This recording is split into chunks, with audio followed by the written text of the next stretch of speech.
Hey guys, tonight we're stepping inside one of the most elaborately gilded cages in European history, the Habsburg court, to spend some time with a woman who decorated her cage with gymnastics rings, wrote coded poetry about escaping it, and eventually just left. Not the fairy tale Sisi of the films, not the ball gowns and the soft focus romance. We're talking about the actual Empress Elisabeth, the one who had her hair washed in cognac every 3 weeks, pressed raw meat through cloth for breakfast, and kept a private gymnasium in her imperial apartments at a time when most women weren't allowed to own comfortable shoes. Smash that like button and subscribe if quietly unhinged historical biography is the precise shape of content you came here for, specifically the kind that drifts off into the lives of women who were technically the most powerful in Europe and somehow still couldn't leave the room without a Chamberlain's nod. And major shout out to Heidi who pitched this topic. I hope wherever you're listening from has better ventilation than the Hofburg in January. Drop a comment telling me where you're listening from and what time it is for you. Somewhere on this map it's already 5 a.m, which Elizabeth would have considered a perfectly reasonable hour to be on horseback. And statistically, at least one of you is listening from a bath, which Elizabeth would have respected though she'd have wanted olive oil in it. Go ahead and dim the lights, turn on a fan, get comfortable, and pull the blanket up maybe just a fraction tighter, in honor of a woman who was laced into a custom corset every morning by 4 ladies-in-waiting, and who considered that a normal Tuesday. Ever pictured waking up inside a palace so cold your breath showed at the breakfast table? How do you survive on a breakfast of beef broth and pressed strawberry juice and still ride for 8 hours? Did anyone think to ask the hairdresser how she felt about presenting the morning's lost hair on a silver tray? What exactly does a woman write in a cipher journal that she doesn't want anyone to read until after she's dead? Could you fox hunt across County Tipperary under a fake name and still make it back in time to be laced into a court gown? The gymnastics rings, who installed them, and did anyone pretend not to notice? And what does it mean to identify so completely with Achilles, who chose early death over a long, comfortable life, that you commission an entire villa in his honor, and then, at 60, get stabbed through the heart with a needle file so thin you don't realize it's happened? Congratulations. You've just woken up in Vienna, 1854, and you are 16 years old, and the dress weighs more than you expected, and nobody told you the palace would be this cold. Good luck. You are 15, your hair is undone, and the emperor is supposed to be looking at your older sister. Helene has been prepared. Helene has the dress. Helene has practiced the curtsy in the mirror with your mother standing behind her, correcting the angle of her chin.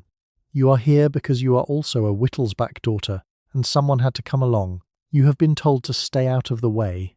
Franz Joseph keeps looking at you. He is 22. He is the emperor. He is not looking at Helene. Let's talk about where you come from, because it matters. Possenhofen Castle on Lake Starnberg is not a Habsburg palace.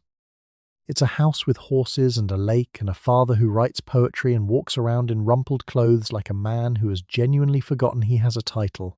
Duke Maximilian Joseph in Bavaria, Maxi, to people who know him, plays the zither. He travels with a circus.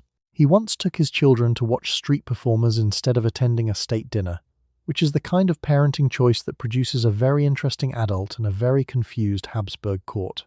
You have grown up outside, mostly, running, riding, answering to nobody in particular. This is where August 1853 finds you. Bad Ischl, a spa town, tidy and overcast, full of people who have come to take the waters and mind other people's business. Your mother, Princess Ludovica, has brought you and Helene to meet Emperor Franz Joseph, who requires an empress and has agreed to consider Helene. The plan is neat and already in motion. Helene knows her lines. You are 15. You have mud on your hem from somewhere. Franz Joseph announces his engagement on August 19th. The announcement is for Elizabeth. He has decided this in less than a day, which is fast even by the standards of a man who runs an empire by decree. Your mother writes home immediately. The letter is warm. The letter is also slightly panicked. She had prepared the wrong daughter, a lady-in-waiting named Caroline, older, precise, carrying a small notebook she has no intention of opening in front of you, approaches to begin noting your measurements. She writes the first number down.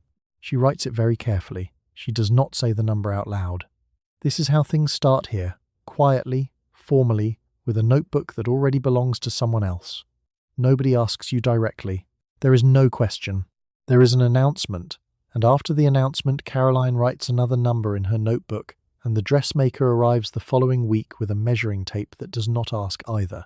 You don't say no. You are 15, he is the emperor, and your father is somewhere in Bavaria playing the zither. Helene goes home to Bavaria and eventually marries someone else. She has a long and reportedly quite pleasant life. This detail lands differently depending on when you find it out. The wedding is the 24th of April, 1854. Silver-white silk brocade embroidered with gold, a Habsburg diamond and ruby diadem, ancient, heavy, and quietly authoritative. You are 16. Vienna turns out for the procession in the kind of numbers that make the streets disappear. They are cheering for the dress as much as anything. The dress is genuinely extraordinary, but they are also cheering because a new empress is a kind of collective relief, a sign that the machinery is still running. You smile because smiling is what you do at a procession. The diadem sits a little lower on your forehead than it did during the rehearsal. The hairpins are already working. You are still 15 and now you are engaged. The announcement went out on the 19th of August, 1853, less than a day after the meeting at Bad Ischl, before anyone in your family had finished readjusting the seating chart at dinner. Helene has been told. Your mother has been told. Archduchess Sophie has been told and has, by all accounts, not enjoyed the telling. You will be married in April. The wedding has already been added to the imperial calendar. You have a year to learn how to be Empress of Austria. The year is not enough. What you are learning is not so much a role as a set of physical regulations with a title attached. Habsburg court ceremonial runs on Spanish protocol, absorbed by the dynasty in the 16th century and never returned. There are rules for how chairs are positioned, rules for the order in which people may speak, rules governing when food appears and when it is removed. Regardless of whether anyone has finished eating, the protocol doesn't ask if you're done. It already knows when you're done. Let's talk about what you're walking into. The Hofburg Palace in Vienna is the center of the known bureaucratic universe, approximately 500 rooms of drafty marble and institutional gravity. In winter, you can see your breath in the corridors before breakfast. Not dramatically, not by accident, just steadily, as a feature. A Kalfa at Possenhofen would have fixed that. In the Hofburg, that's simply the morning. You arrive with a wardrobe, a title, and no useful preparation whatsoever for a building that considers cold air a form of decorum. Your mother-in-law is Archduchess Sophie. She is Franz Joseph's mother, and she has spent the last several years functioning as the most organized person in Europe. She selected the furniture, managed the ministers, and had, until August of 1853, managed the imperial marriage. Helene was her project. You were not. Sophie greets this development with the warmth of someone who has just been handed a bill they didn't order. She will prove to be exceptionally thorough about it. The wedding is the 24th of April, 1854. You are 16. The dress is silver-white silk brocade embroidered in gold, with a Habsburg diamond and ruby diadem that weighs enough to be noticeable by the second hour. The Augustinian church in Vienna fills with Habsburg infrastructure, distant cousins, senior ministers, court officials whose titles are longer than their actual duties. A chamberlain named Heinrich Edler von Larisch-Munich stands at a specific point to the left of a specific door. He has been standing at that point since 8 in the morning. The door has not opened. He will wait. You walk in at 16, with the diamonds and the brocade, looking like every official portrait of an empress that has ever been painted, and absolutely nothing has prepared you for the thing you are walking into. Possenhofen had horses and lake water, and a father who wrote folk songs and meant them. Vienna has a protocol office. The protocol office has been waiting for you since 1740. The year fills with language lessons, posture corrections, instruction in court etiquette, and a schedule built inside a schedule. Ladies-in-waiting are assigned. Their ranks are specified. Who may hand you a glove and who may only observe the glove being handed, this distinction exists, is written somewhere, and someone has memorized it. By April, you can stand correctly, bow at the right angle, and project the general impression of a person who has always known how chairs should be positioned. The countess drilling you on the curtsy depths is upright, exacting, and quietly thorough. None of this is untrue, and none of it is you. Both facts are correct simultaneously. You are being taught how to walk. You are being taught how to enter a room with 12 people in it, and which of those 12 to acknowledge first and in what order. There is a master of ceremonies in Munich whose entire job for the next 8 months is to install in your 15-year-old body the muscle memory of the Habsburg court. You learn the curtsy depths. You learn the precedence of dukes. You learn that you have been doing nearly everything wrong by being raised at Possenhofen at all. Let's talk about what Possenhofen actually was. It was a castle on a lake in Bavaria where your father, Duke Maximilian Joseph, kept circus performers and wrote folk poetry and took his children on long wandering rides through the countryside without a schedule. Meals happened when people were hungry. Laughter happened at the table. You climbed things. Nobody made a list of what you climbed. That was home. Now there is a man in a formal coat explaining that in Vienna a duchess does not enter a room at the same pace as a countess. The paces are different. He has a word for the correct pace. He uses that word a great deal. The protocol you're learning is Spanish. Not Austrian Spanish, inherited when the Habsburgs acquired it centuries ago and simply never returned it. It governs the timing of meals, the position of chairs, the precise angle at which a greeting must be received relative to the door. It is, essentially, the seating algorithm of a Michelin 3-star restaurant applied to every conversation you will ever have for the rest of your life. There are no exceptions. The protocol doesn't do exceptions. It has been asked. A court tutor named Countess Esterhazy arrives at some point in these 8 months. Her posture alone is corrective, straight, level, and quietly disapproving. She does not tell you to sit up straight. She simply sits near you, upright as a compass needle pointing true north, until you understand through proximity that you are doing it wrong. She adjusts the position of a fan in your hand with 2 fingers, the way a surgeon repositions an instrument. She doesn't comment. She just does it again, if you drift. The fan returns to its previous angle within seconds. She corrects it again. By the 3rd correction you understand the schedule of the 8 months. You're also learning French, which the court considers the minimum floor of imperial communication, and refreshing your piano, and receiving religious instruction, and being measured repeatedly by people who approach with fabric and say nothing that isn't about fabric. Your body is becoming a project, a managed thing with dimensions and requirements. This is new. At Possenhofen, your body climbed trees and swam in Lake Starnberg. Now it has a ceremony to perform and 8 months to learn all the movements. The weight of the diadem is real and physical. You will wear it at your wedding in April, the Habsburg diamond and ruby piece, and it sits on your head like something that knows it outranks you. The hairdressers practice placing it. They lift it. They set it. They make small corrections. You hold very still. Outside the window, Munich continues its ordinary life without any of this, which is an indignity of its own kind. And somewhere in these 8 months, between the curtsy drills and the French irregular verbs and the endless measurements, something starts to go quiet in you. Not gone, just quiet. The girl who rode without a schedule and laughed at the wrong moments is still in there, watching the proceedings with some skepticism. She will resurface. She is keeping notes. They will eventually be in cipher. You are sitting in an open carriage on the 22nd of April 1854, in a dress that weighs almost as much as you do. The carriage is moving slowly along the route into Vienna. There are flowers on every balcony. There are triumphal arches at every intersection. There are crowds, 3 and 4 deep, leaning out of windows to look at the 16-year-old who is about to marry the emperor. You are weeping. The crowd reads this as overcome emotion. You know it is something else. The dress is silver white silk brocade embroidered with gold. There is a Habsburg diamond and ruby diadem on your head. The diadem weighs what it weighs and sits where it sits and has no interest in your comfort. You have been laced into a corset that reduces your waist to a measurement that would surprise most furniture. The dress itself is not a garment so much as a formal statement, the kind you can't fold in half, sit down in quickly, or leave early. Let's talk about the route. The procession travels from Schönbrunn into the centre of Vienna past approximately 2 kilometres of decorated facades, temporary arches, and citizens who have been standing since before dawn for this exact moment. You are the centrepiece of this, which is both precisely true and completely beside the point. 16. You have been in Vienna for 4 days.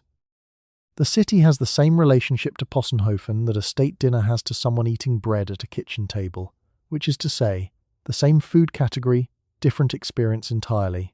Maria Festetics, who is not yet your lady-in-waiting but will be, who will know you for decades and write things down, is not here today. Today, the woman nearest you in the carriage is Countess Esterhazy, who notices that you are crying and does not comment. Her stillness is practiced, level, and reliably neutral. She has absorbed many inconvenient feelings on behalf of the Habsburg family and considers this part of her professional function. She adjusts her gloves. She looks at the crowd. The crowd cheers. The Augustinian Church, 2 days from now, will seat the full Habsburg court, foreign dignitaries, and a retinue of attendants in ceremonial positions regulated to the centimetre by the Spanish protocol that has governed Habsburg state occasions since the 16th century. The order of procession, the position of witnesses, the moment the doors open, all of it fixed, all of it practiced, none of it flexible. You will have walked through your part of this already, in a rehearsal that treated the absence of an actual emperor as a minor inconvenience. The carriage moves. A woman on a balcony throws roses and they fall short of the carriage and land in the street, and someone steps on them. A child near the front of the crowd is hoisted onto a man's shoulders and immediately tries to climb further and is brought back down. Ordinary things, happening at the edges of an extraordinary occasion that, for the people on those balconies, is something they will describe for the rest of their lives. For you, it is Tuesday afternoon in a dress. You have met Franz Joseph twice. He is 23. He is courteous and apparently genuine, and there is nothing wrong with him specifically, which is the entirety of what you know. The engagement was announced inside 36 hours of your first meeting. The crowd thins slightly where the route turns. Your breath comes a little steadier. The diadem hasn't moved. You are wearing silver-white silk brocade embroidered with gold and a diadem of diamonds and rubies that has been on the head of every Habsburg empress for the last 100 years. The Augustinian Church has been the imperial parish since the 14th century. The dignitaries fill the nave. The emperor is 22. You are 16. The ceremony proceeds along a schedule that has been printed and distributed in advance. You sign your name where instructed. You are now the second highest ranking woman in Europe. One woman ranks above you. Her name is Archduchess Sophie. She is Franz Joseph's mother. She selected her son's bride, organised the introduction at Bad Ischl, and has been running the Habsburg household since before you were born. She is not mean, exactly. She is thorough, attentive, and reliably correct. The kind of thorough that has an opinion about where your chair is positioned during dinner and considers that opinion to be correct. The Spanish ceremonial protocol governs everything now. This isn't figure of speech everything, it is the timing of meals, the order in which people enter a room, who may address you, and in what sequence, how long a guest may stand in your presence before you are required to acknowledge them. The protocol was inherited from the Spanish Habsburgs in the 16th century, and nobody has removed a clause since. It is, essentially, the most complicated seating algorithm ever devised for a species that didn't need one. You didn't know it existed until very recently. You are now inside it permanently. The Hofburg Palace is where you will live. A hairdresser named Wilhelmine shows you your apartments. They are large. They are cold. The Hofburg is notoriously cold. You will eventually be able to see your breath in the corridors on winter mornings, standing inside the building, wearing your dressing gown, watching the air in front of your face. Nobody remarks on this. It is simply what the Hofburg is. A palace, yes. Also a very large stone box that has never successfully been heated. Back in the church, the ceremony concludes. You have been empress for approximately 40 minutes. A chamberlain materializes at your left elbow and says something in a very low voice about the processional order. There are 11 steps to the door. Each step has a protocol. Baroness Rothkirch, your chief lady in waiting, a woman you have known for slightly under 72 hours, falls into position half a step behind your right shoulder, with the practiced ease of someone who has rehearsed this without you. She has. She has been rehearsing your wedding for longer than you've known it was happening. At Possenhofen, the house where you grew up, your father Max used to bring home circus performers. He played the zither. Your mother let you run along the shore of Lake Starnberg without shoes in June. The contrast is, even by the generous standards of 16-year-old adaptability, somewhat significant. The wedding banquet follows the ceremony. You eat very little. This will become a pattern, but for now it's just nerves and brocade. The dress doesn't encourage expansion in any direction. You are seated at the high table in a chair whose position has been determined by someone whose entire profession is determining chair positions. The conversation around you is in the formal register. clipped and courtly, the kind that exists to prove nobody needs the conversation to continue. Franz Joseph is kind. He is genuinely, straightforwardly kind. He is also the Emperor of Austria, and he has been emperor since he was 18, and kindness is one of the things he does between the other things he does, which are mostly empire. As of tonight, you are formally installed at the Hofburg. The chamberlain at your elbow is already murmuring about tomorrow's processional order. Baroness Rothkirch falls in half a step behind your right shoulder. None of them look you in the face. You wake at 6 on a printed schedule. A maid arrives at a precise time with hot water in a basin and the day's 2-page itinerary. The itinerary lists the audiences, the meals, the dressings, the walks, the ceremonies, and the chapel visits. Each line has been approved by someone who is not you. You have not yet learned which someone, or in what order they approve, but you understand already that the schedule is not negotiable. You drink the hot water. You begin reading at the top of page 1. The first hour belongs to your hair. Fanny Anger arrives with combs and a silver tray. In that order. The combs are for you. The tray is for what the combs find. Every strand lost in the process is collected and arranged on the tray's surface so you can inspect the morning's damage before the next step begins. Fanny holds the tray level and slightly forward, like a sommelier presenting a wine she personally finds troubling. You look. Some mornings the amount is acceptable. Some mornings it is not. The distinction lives entirely in your expression, and Fanny reads that expression the way a sailor reads a sky. Let's talk about the hair itself. It reaches your ankles. Not approximately, actually. When it is unbound, it becomes its own geography, something that requires management in the same way a river requires management, with expertise, consistent effort, and the quiet understanding that it could, at any moment, go wrong. It is washed once every 3 weeks in egg yolk and cognac, a process that takes the better part of a day and keeps the surrounding rooms smelling like a breakfast that has made some poor decisions. Between washings, it is pinned, coiled and dressed into architectural arrangements that would be called sculptures if they were made of anything else. The dressing alone takes 3 hours. Audiences are scheduled around it. The Habsburg court has adapted. This is where the corset enters. Your ladies-in-waiting lace it from behind, a process that requires 2 of them working in coordination, like a ship's crew adjusting rigging in moderate wind. The waist diminishes in stages. The corset does not leave room for error or for lunch in any conventional sense. You eat around it, or rather, you eat before or after it, in quantities calibrated to the architecture the corset expects. The court finds this admirable. You find the court's admiration useful and the corset non-negotiable. By the time you are dressed, hair arranged, corset laced, gown fastened, gloves drawn on from a fresh pair, because a worn glove is essentially a confession it is well past 9. The itinerary has been waiting. It doesn't complain. It simply proceeds. The first audience of the morning is already standing in an anteroom, arranged by rank, rehearsed in the correct form of address, waiting for the door to open. The door opens. You are Empress Elisabeth of Austria, Queen of Hungary and Bohemia, and about 14 other things the itinerary lists on page 2. Meanwhile, somewhere in the same palace, Archduchess Sophie has already had her breakfast, held her own briefing, and made at least 2 decisions about your children that you will learn about later. Indirectly, from someone who assumes you already knew. Your daughter Sophie is barely a year old. Your daughter Gisela will arrive the following summer. The Archduchess has decided their schedule, selected their nurses, arranged the composition of their rooms, and set the temperature of their baths. The form this takes is not argument. It's just information, delivered after the fact, with the calm of someone who has never considered that the outcome could be otherwise. You fold the itinerary along its crease. The paper is heavier than it looks. It was printed this morning, and it will be printed again tomorrow morning, and the morning after that, and every morning the words will shift slightly a different audience, a different chapel, but the structure will be identical. Same 6 o'clock. Same silver tray. Same 2 pages.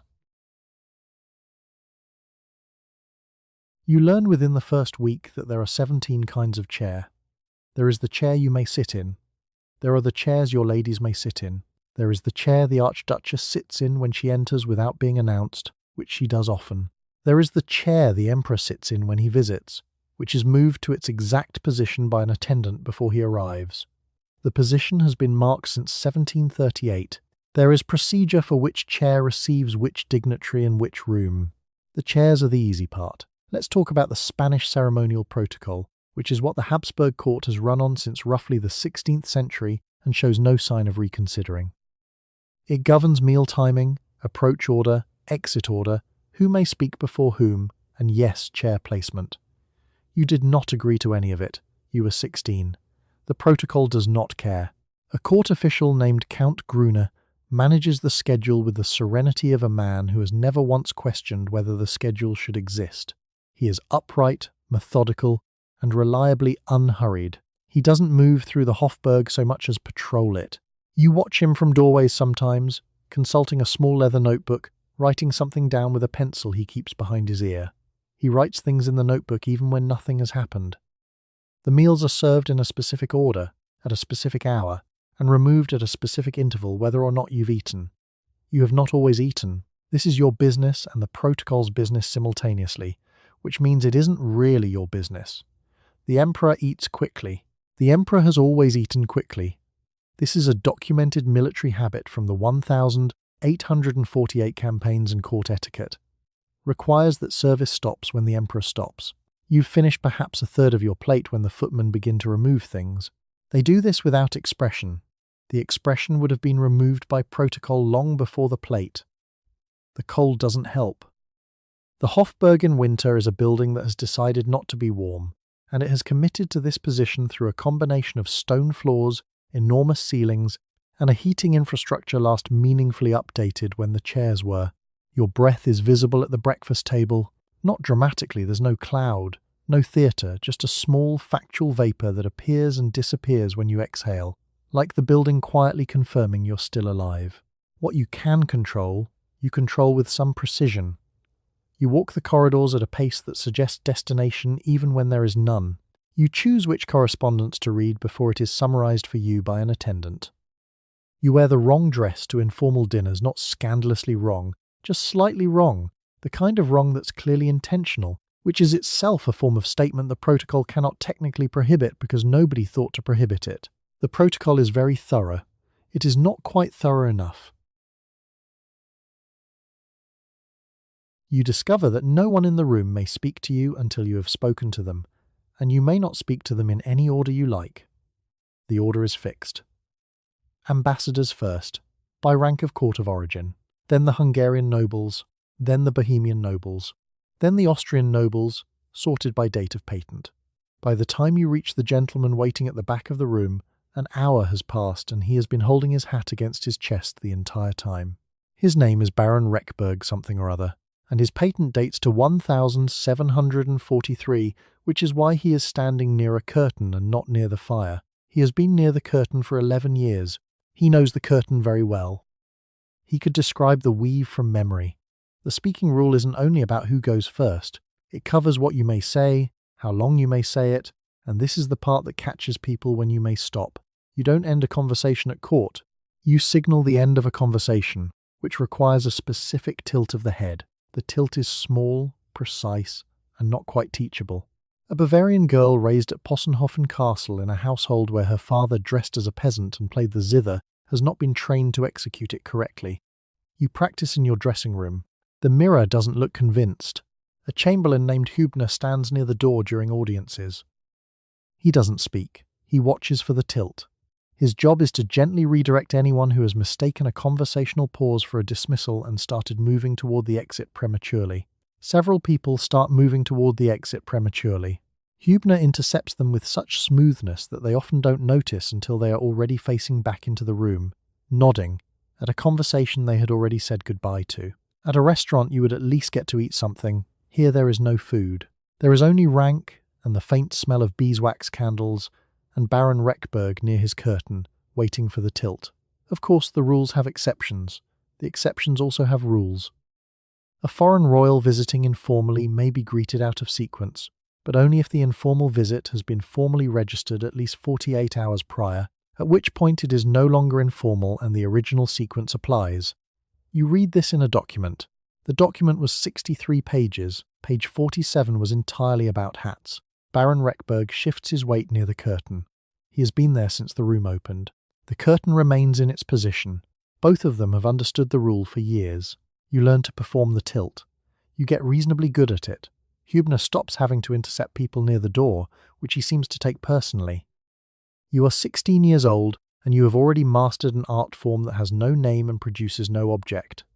The gentleman by the curtain finally gets his conversation. He holds his hat the entire time. When he leaves, he bows at precisely the correct angle, and the angle is different from the angle of everyone who came before him, and he knows this, and you know this, and the curtain knows this. You are eating dinner at a table that seats 42. The meal has 14 courses. Each course is announced in German, and then again in French, and then placed before you by an attendant who has practiced the placement on a wooden mock-up of the dining hall. You may not begin until the emperor begins. The emperor eats quickly. The emperor is famously a fast eater.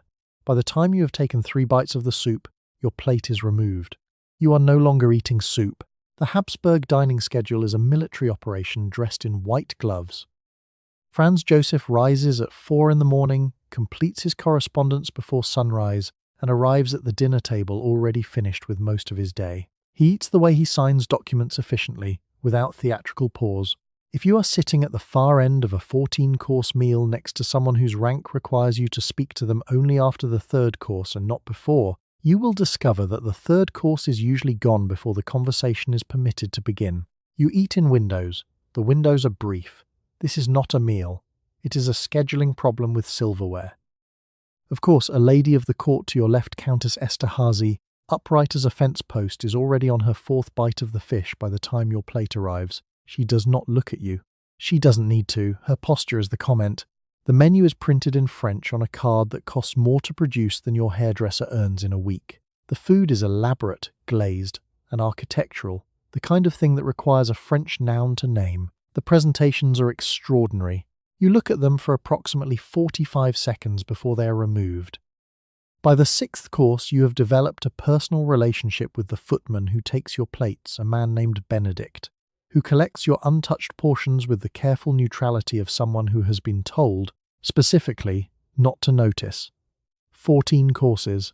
Franz Joseph eats each one in under 4 minutes. The protocol requires you to stop when he stops. You are 16. By the end of the 3rd week, you have worked out that dinner will not feed you, and have begun requesting cold beef broth and a glass of milk in your apartments beforehand, which is the 19th-century Habsburg version of eating before the party, so you don't have to eat at the party. The footmen clear the table with a practiced coordination that would read as choreography if you weren't so aware of what was being cleared. Dishes of venison and pike and candied chestnuts and charlotte russe, each arriving at the table like a small dignitary and departing like one who has been asked to leave. The candles between you and the Archduchess Sophie are quite tall and perfectly centered. Sophie eats at her own pace. Sophie is the emperor's mother. The protocol that removes everyone else's plate does not, you notice, remove Sophie's. Benedict carries a dish past you. He doesn't look at you. The dish is covered and it smells extraordinary, and it is going somewhere that is not your direction. By the time dessert arrives, a tower of spun sugar surrounding a cream that required a full morning of kitchen labour, you have eaten perhaps 2 courses in any meaningful sense. Your corset has opinions about this situation. The corset has been laced to 50 centimetres. The corset is not interested in compromise. You sit very straight and accept a small portion of the spun sugar tower and finish it before the emperor can look away, which takes 9 seconds and constitutes a personal victory. You learn that the apartments next to yours belong to your mother-in-law. The door between her sitting room and yours does not lock. It is not supposed to lock. Sophie enters several times a day with no announcement, sometimes with a book, sometimes with a letter she has already read, sometimes with no object at all. She looks at the room. She looks at you. She looks at whatever you are doing and decides whether you are doing it correctly. Then she leaves. Then, after lunch, she comes back. Most mornings she finds you in the middle of the dressing ritual, which runs a minimum of 3 hours and cannot be hurried without consequences. Your hair, which, undone, reaches the floor, is currently being sectioned, oiled, and pinned by Fanny Angera, who has the specific job title of imperial hairdresser and the specific emotional burden of someone who handles a natural disaster daily and must remain cheerful about it. Fanny works in silence. Sophie watches. You stare at the mirror and think about Hungary or horses or absolutely nothing, which is the safest thing to think about in this room. When the combing is finished, Fanny presents the lost hair. Not in a pocket, not in a handkerchief, on a small silver tray, like a first course at a dinner no one wanted to attend. You inspect it. Too much means something is wrong with the technique, with the oil, with the month, with whatever invisible system governs your body's willingness to cooperate. If the amount is excessive, you become distressed. If you become distressed, Fanny becomes distressed. The tray waits between you both, holding its small, incriminating evidence, saying nothing. Sophie has opinions about all of this. She has opinions about the hair oil, the schedule, the amount of time you spend sitting still when you could be appearing somewhere officially. She does not always say the opinions aloud. She has a way of standing in a doorway that communicates an opinion without requiring words. It is a skill she has developed over decades and deployed across an empire. The doorway is her instrument. She plays it well. Of course, Sophie's real grievance isn't the hair tray. Her real grievance has two names, Sophie, born March 1855, and Gisela, born July 1856. Your daughters, hers, in practice. The Archduchess removed them from your apartments on the grounds that a young empress couldn't be trusted with the supervision of future Habsburgs, which is basically a co-parenting arrangement. Except the other party is your mother-in-law, and the legal framework is 600 years of Habsburg precedent. You ask to visit. Permission is sometimes granted. The nursery is on a different floor. The distance is not large. It is also not small. It is precisely calculated. A lady-in-waiting named Caroline stands near the window during Sophie's visits, holding a small embroidery frame she never actually embroiders. She has developed the posture of a piece of furniture that has decided to be helpful. When Sophie leaves, Caroline sets the frame down on the nearest surface and exhales through her nose, not loudly, not theatrically, just the particular exhale of a woman who has been holding her breath for 12 minutes and would like credit for it. You don't give her credit. You're too busy picking up whatever you were doing before the door opened. This is the basic architecture of your day. Not the ceremonies, not the audiences, not the 14-course dinner you've already eaten around, but this. The unlocked door, the silver tray, the woman in the doorway with a letter she has already read, watching you exist inside a room you cannot fully claim. You try to write. You try to ride. You try, in the small hours before the dressing ritual begins, to be a person who belongs to herself. The door is always there. It does not need to open to make its point. You receive a letter from your sister Helene, who is still in Bavaria, and the seal has already been broken. The letter has been read by someone else before it was placed on the silver tray on your writing desk. This is normal. This is procedure. All correspondence to and from the Empress passes through the Archduchess's secretariat for review of content, tone, and political implication. You write a reply. You hand it to the lady-in-waiting. The lady-in-waiting takes it to Sophie. Then it goes to Helene. The delay is 3 days on average, longer if the content requires annotation. You don't know what annotation means in this context exactly, but you know that sometimes your letters arrive with faint pencil marks in the margins that someone has attempted to erase. Someone with a habit of pressing too hard. What you can actually write is less than you think. Not less as in legally prohibited, though some things are legally prohibited, but less as in the category of acceptable topics for an empress's private correspondence is narrow, regulated, and quietly policed. Political opinion is out. Personal grievance is out. Anything that reads as criticism of court life gets held for an extra day and returned with a crease in it that wasn't there before. The crease doesn't mean anything officially. It means everything unofficially. The crease is Sophie's footnote. You start writing in shorter sentences. You start leaving things out. A letter to your mother, Princess Ludovica, back in Munich, contains 2 paragraphs about the weather in Vienna and 1 sentence about how the Hofburg roses are coming in nicely this year, none of which is about the weather or the roses. Your mother understands. She has been reading between lines her entire adult life. It's a skill the Wittelsbach women develop early, like riding and mild dissociation. Meanwhile, Franziska, one of your ladies-in-waiting, the tall one who always holds her pen slightly sideways, as though even her handwriting is trying to stay neutral, stands near the door while you compose. She's not reading over your shoulder. That would be too obvious. She's adjusting a curtain that doesn't need adjusting, and has been adjusting it, with tremendous focus, for the past 20 minutes. The cipher starts making sense. Not yet, that comes later, when you're older and angrier and better at Greek. But you can feel it developing. You start keeping a small notebook, not a journal exactly, more of a record of words you find interesting, Heine mostly. Some lines from Shakespeare. You write them out carefully, slightly rearranged, in an order that looks like a translation exercise and is, technically, a translation exercise, and is also the only private thought you have written down in 3 months. The notebook sits in the drawer of the writing desk. The drawer has no lock. Locks on Empress furniture are considered, in the Habsburg interpretive tradition, a kind of accusation. The drawer sits unlocked and the notebook sits in it, and the curtain near the door remains in a state of perpetual adjustment. You begin a second letter to Helene. This one is 3 sentences about how much you hope the weather in Bavaria is fine. Helene will understand. You were raised together on Lake Starnberg, where the water was cold and the adults were distracted, and you learned early that the things you couldn't say out loud were exactly the ones worth saying. The letter is sealed. The seal will be broken before morning. The information it contains, which is nothing, which is everything, will pass through the secretariat and arrive in Bavaria 5 days later, slightly wrinkled, smelling faintly of someone else's office. You give birth on the 5th of March 1855 to a daughter, and on March 6 the daughter is gone. She is in Sophie's apartments now. Sophie has determined that a young empress is not competent to oversee the upbringing of a future Habsburg, and that determination has the force of imperial procedure. The baby has a wet nurse Sophie selected, a routine Sophie approves, and a name Sophie chose. The name is Sophie. You are permitted supervised visits at hours Sophie sets. The nursery is 2 floors above your apartments. 2 floors is not a distance. It is a policy. The visits are formal. You do not drop in. You request. The request is reviewed. The hour is confirmed.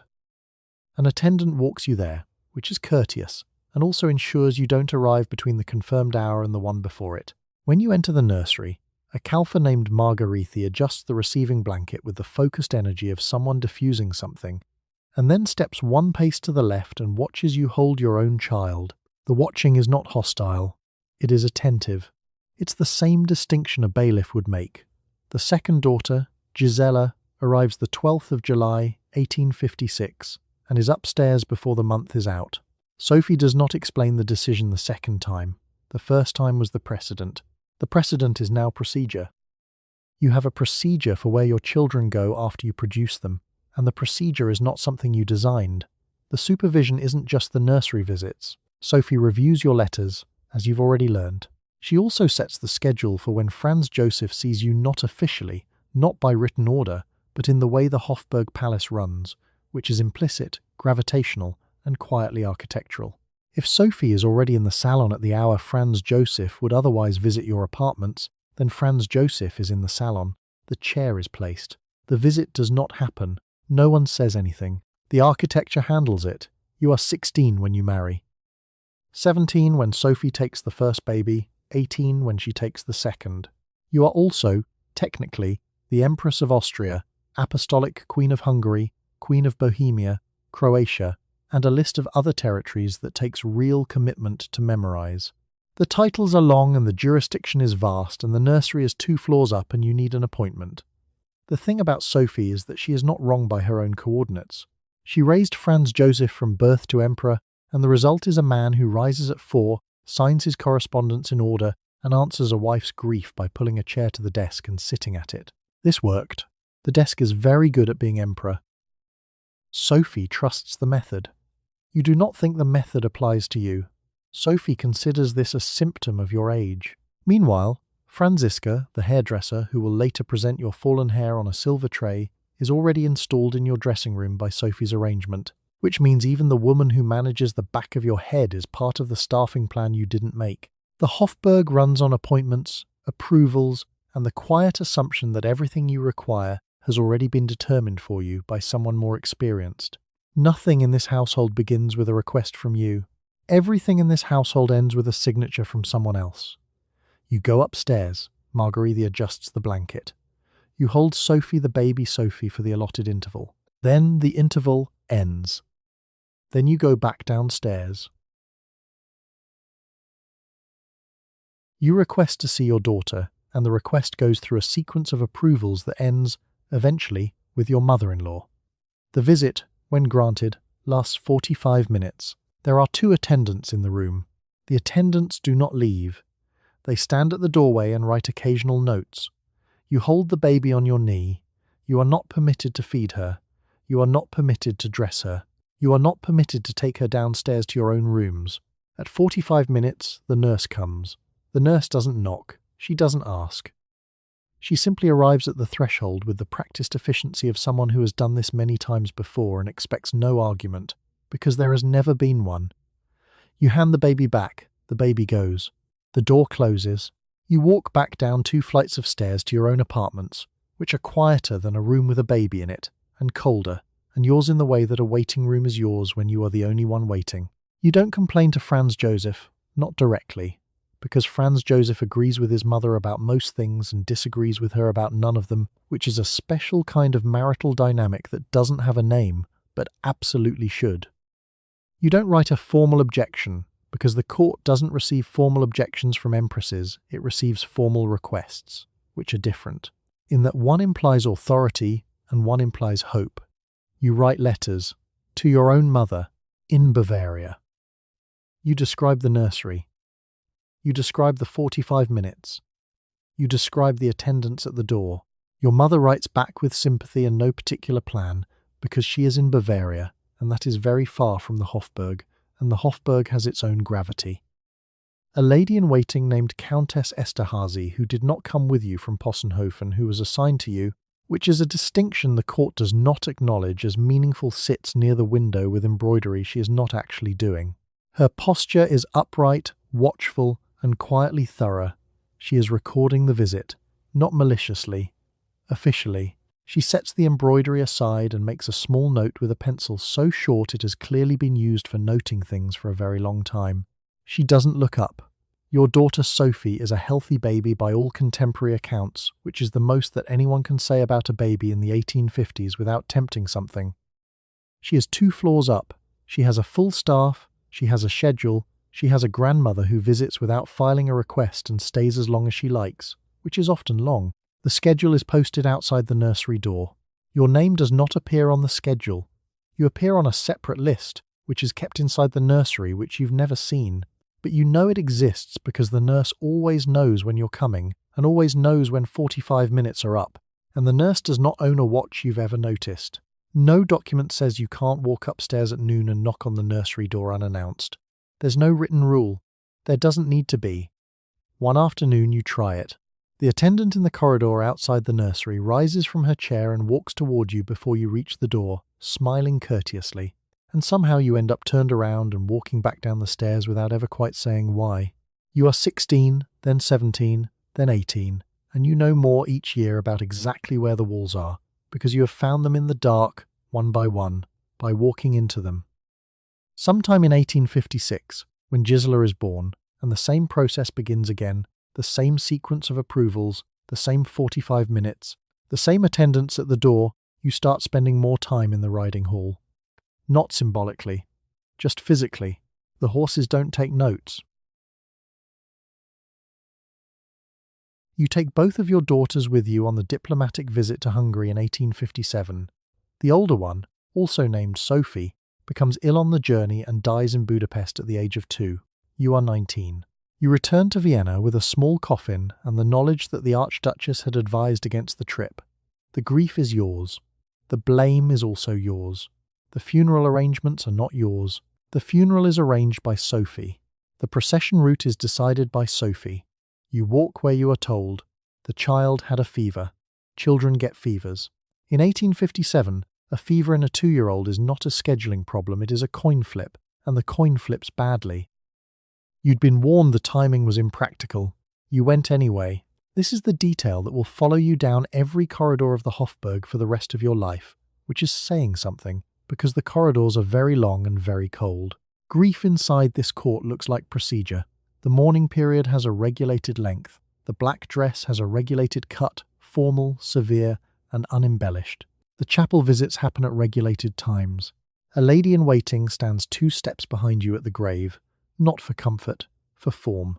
The Hofburg doesn't pause for a dead child, it schedules around one, which is nearly the same thing and also completely different. Archduchess Sophie has been raising your daughter for 2 years. She'd named herself the primary authority, managed the staff, decided the sleeping arrangements. The child was hers in every administrative sense. And yet the weight of the trip, the decision to go, the fever that followed lands entirely on you. Sophie grieves. Sophie also reminds people, quietly, who had objected to Budapest. She doesn't have to say it loudly. You hear it anyway, through doorways, between courses, in the small pause before a chamberlain answers a different question. Franz Joseph writes to his mother during this period with the devotion of a man who has one fixed point in a spinning room. He is not a cruel man. He is a thorough one, which produces some of the same outcomes. He visits your apartments. He holds your hand. He doesn't quite know what to do with a wife who is crying in a way that doesn't resolve on schedule. You are still crying 3 weeks later. The court finds this irregular.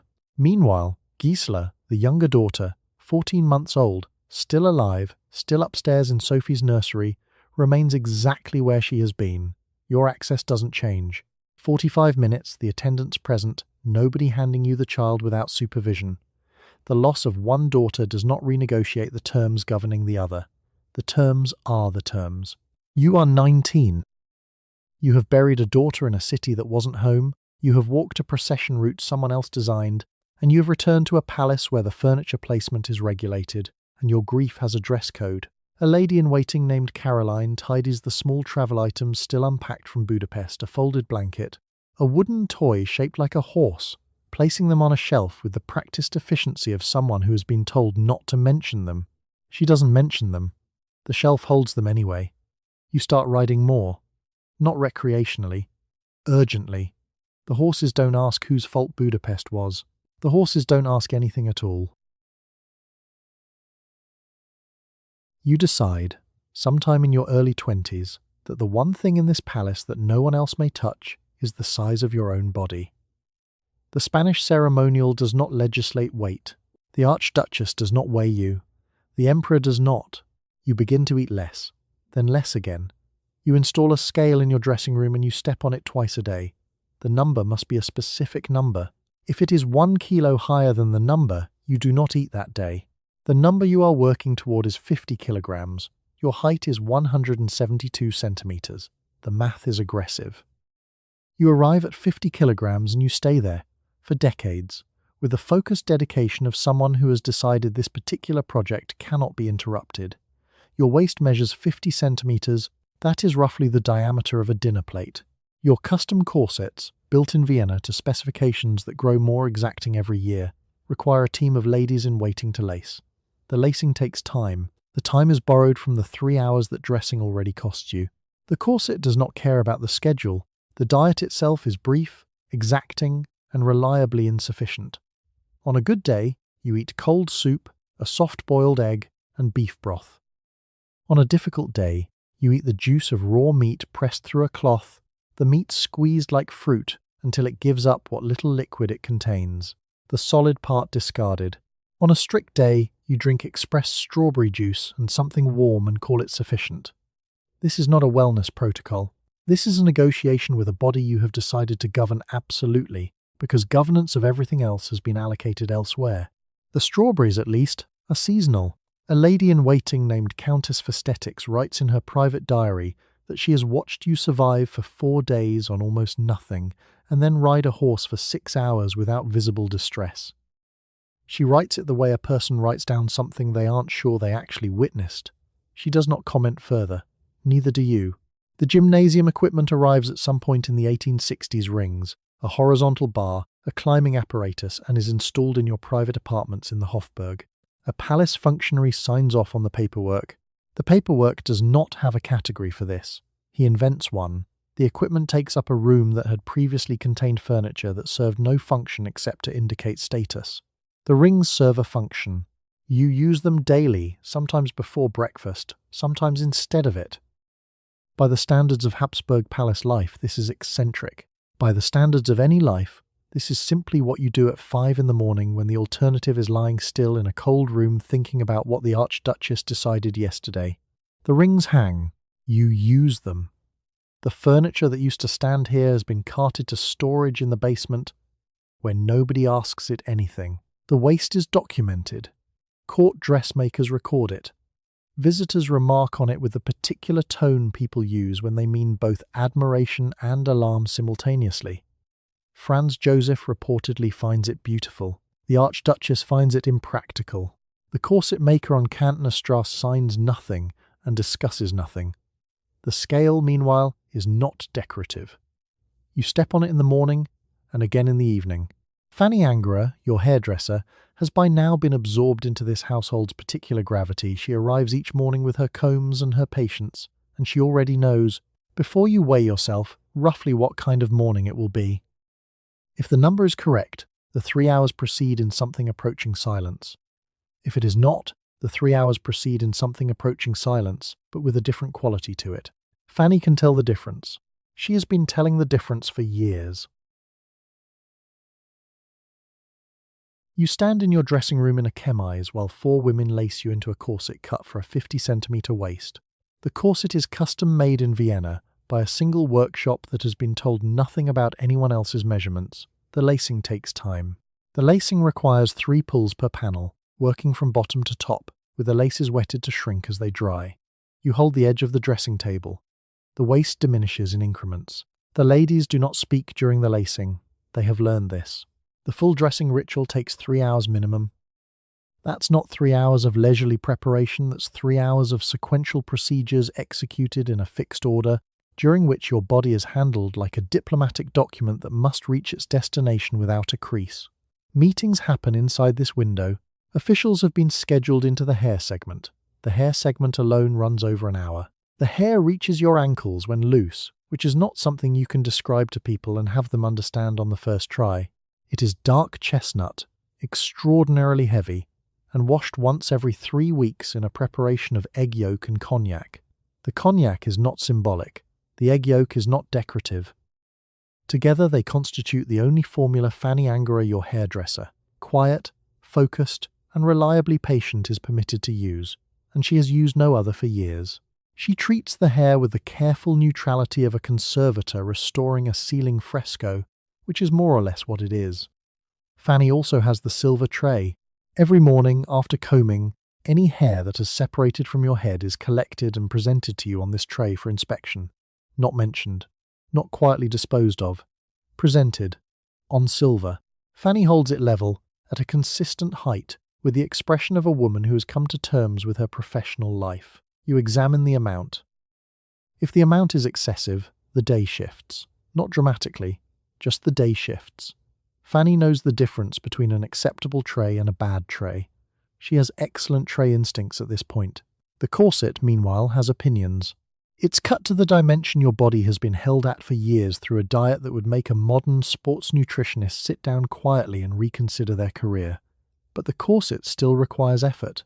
It requires those 3 pulls per panel, and the wet laces, and the 4 women working in coordinated silence like a pit crew at a race where no one is allowed to make eye contact. When it's fully laced, your range of motion settles into something technically functional but architecturally committed. You breathe shallowly. You have always breathed shallowly. The corset is not the cause of this. It is merely the physical record of a decision made years ago and renewed every morning. A lady-in-waiting named Countess Festetic stands near the window during all of this. She's holding a small notebook she doesn't write in.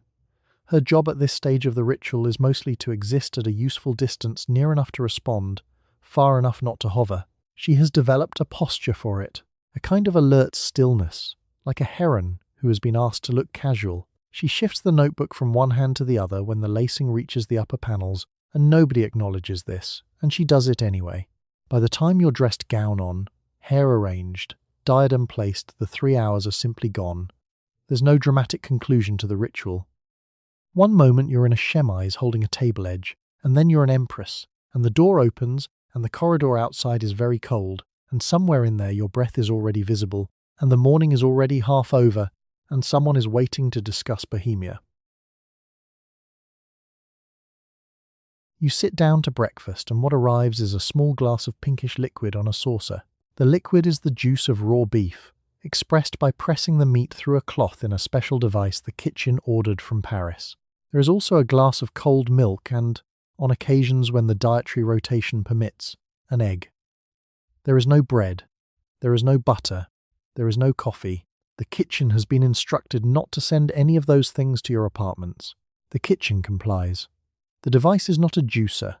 It's a press small, purposeful, and brass-fitted, designed to extract what a piece of beef would prefer to keep to itself.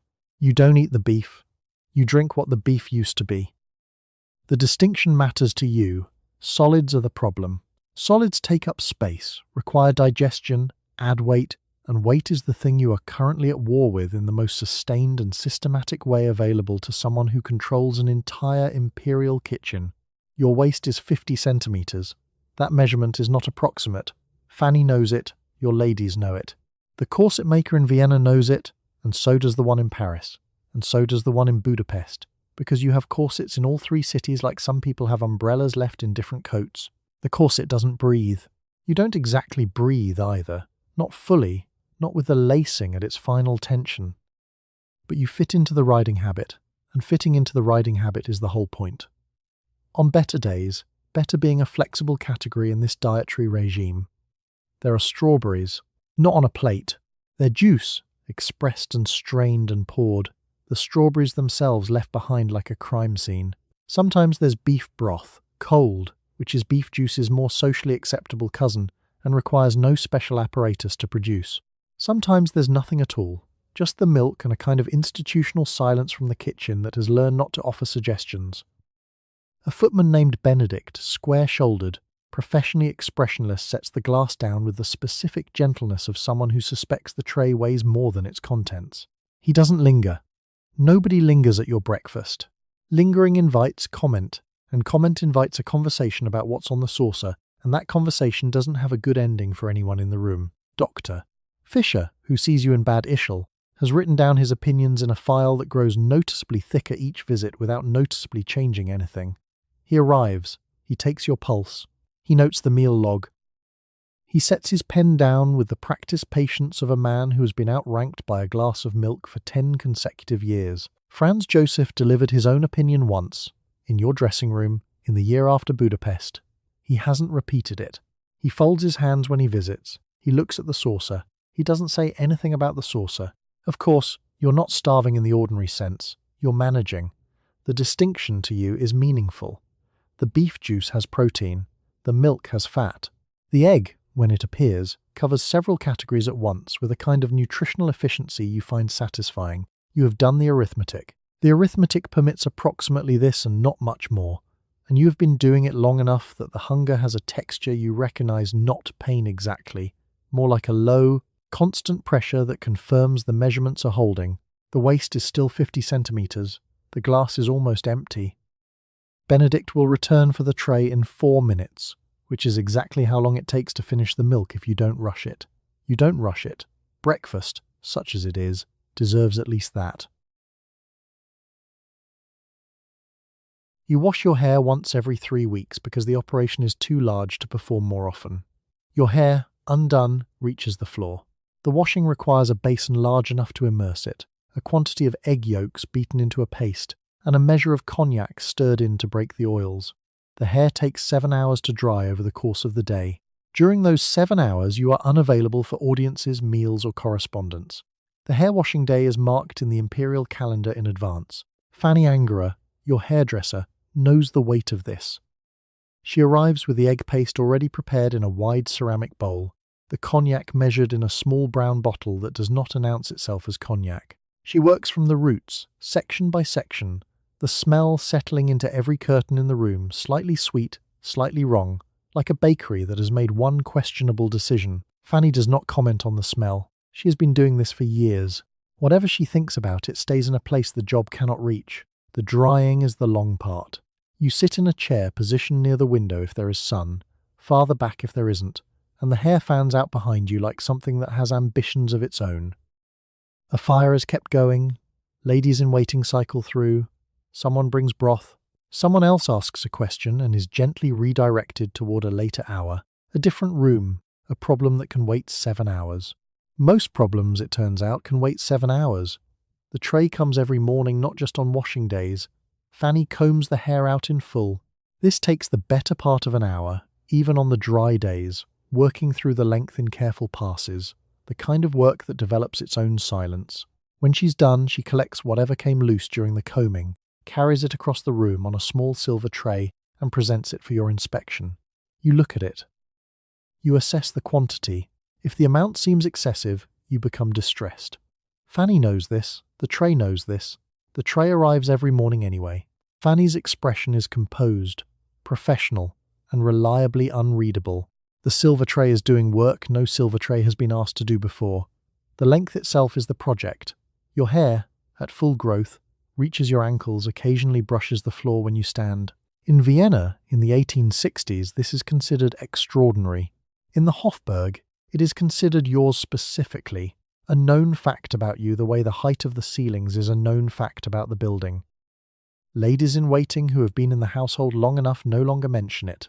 New ones still look. They learn quickly to stop. The combing, the braiding, the pinning on a normal day, this runs between 90 minutes and 2 hours before it is done enough to face the court. On formal days, it runs longer. The hairstyle that gets presented to the Austrian Empire is an engineering project, pinned into loops and coils by a woman who has developed a technique so specific it cannot really be explained to a second person. Fanny is not easily replaced. This is not a coincidence. Meanwhile, the rest of the 3-hour dressing ritual is happening around the hair. The corset lacing begins once the hair is sufficiently advanced to ladies in waiting, measured technique. The garment working toward a number that has not been revisited in going on 15 years. The dress goes over the corset, the gloves come last. Hundreds of pairs, London-made, none worn twice for formal occasions. The glove situation is its own whole ledger, managed by someone whose entire position exists to manage it. You do not think about the gloves. That's the point.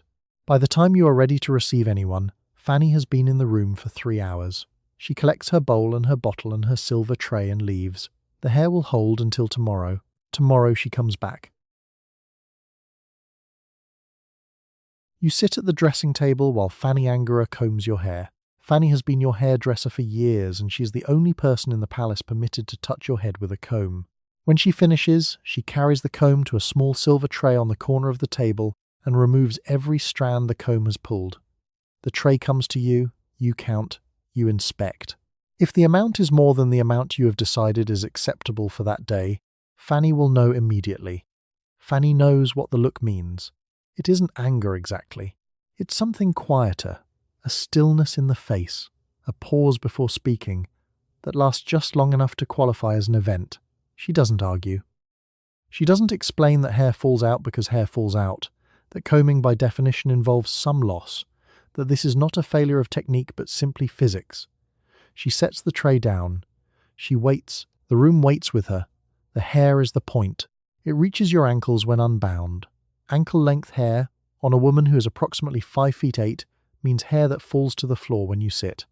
It takes 3 hours to arrange on a good day. On a wash day, which happens once every 3 weeks, in a mixture of egg yolk and cognac, it takes so long to dry that the day is blocked off on the calendar the way other people block off surgeries.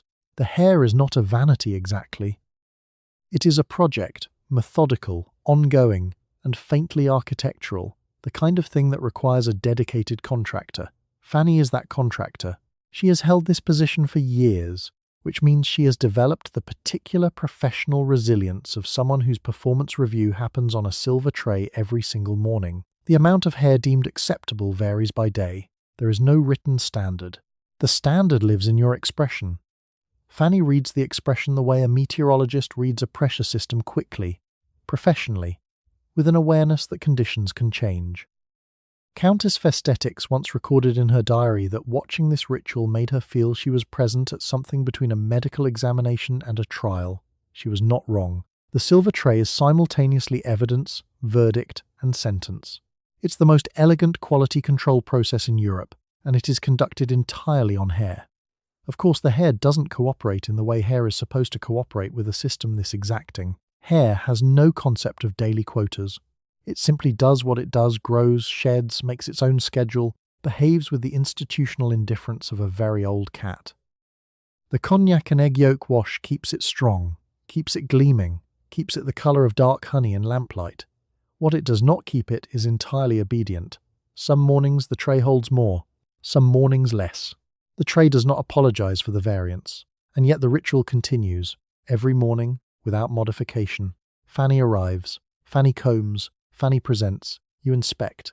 The ladies in waiting stand at a respectful distance that has been calibrated over years to be close enough to witness, but far enough to not be implicated. A junior attendant named Marie knew enough to still look surprised once positioned herself slightly too close to the tray. She was not corrected aloud. She simply found, over the following weeks, that she was assigned to other rooms during the combing hour. The tray itself is silver, not silver-plated, not decorative, just a small, flat, formally serious piece of silverware whose entire life's purpose is to hold what a comb collects. Somewhere in a Habsburg procurement ledger there is a line item for it. Nobody questioned the line item. You don't question line items for the Empress's hair apparatus. When the inspection is finished and the amount is acceptable, Fanny receives a small nod. This is the positive outcome. This is the equivalent of a standing ovation in the vocabulary of this particular room. She takes the tray. She disposes of the contents. She returns to the remaining 2 hours and 40 minutes of the dressing ritual. The day has officially begun. You hold political meetings during the combing. There is no other time. The combing takes 2 to 3 hours a day and the dressing takes another 3, and you cannot leave the dressing table during any of it. So the ministers come to you. The minister stands a respectful distance from the dressing table. The minister presents the situation in Galicia, or the report from the Foreign Service, or the question of the Hungarian railway. You answer while Fanny lifts a section of hair. The minister does not look at Fanny. The corset is the next problem. Not a problem in the way Galicia is a problem.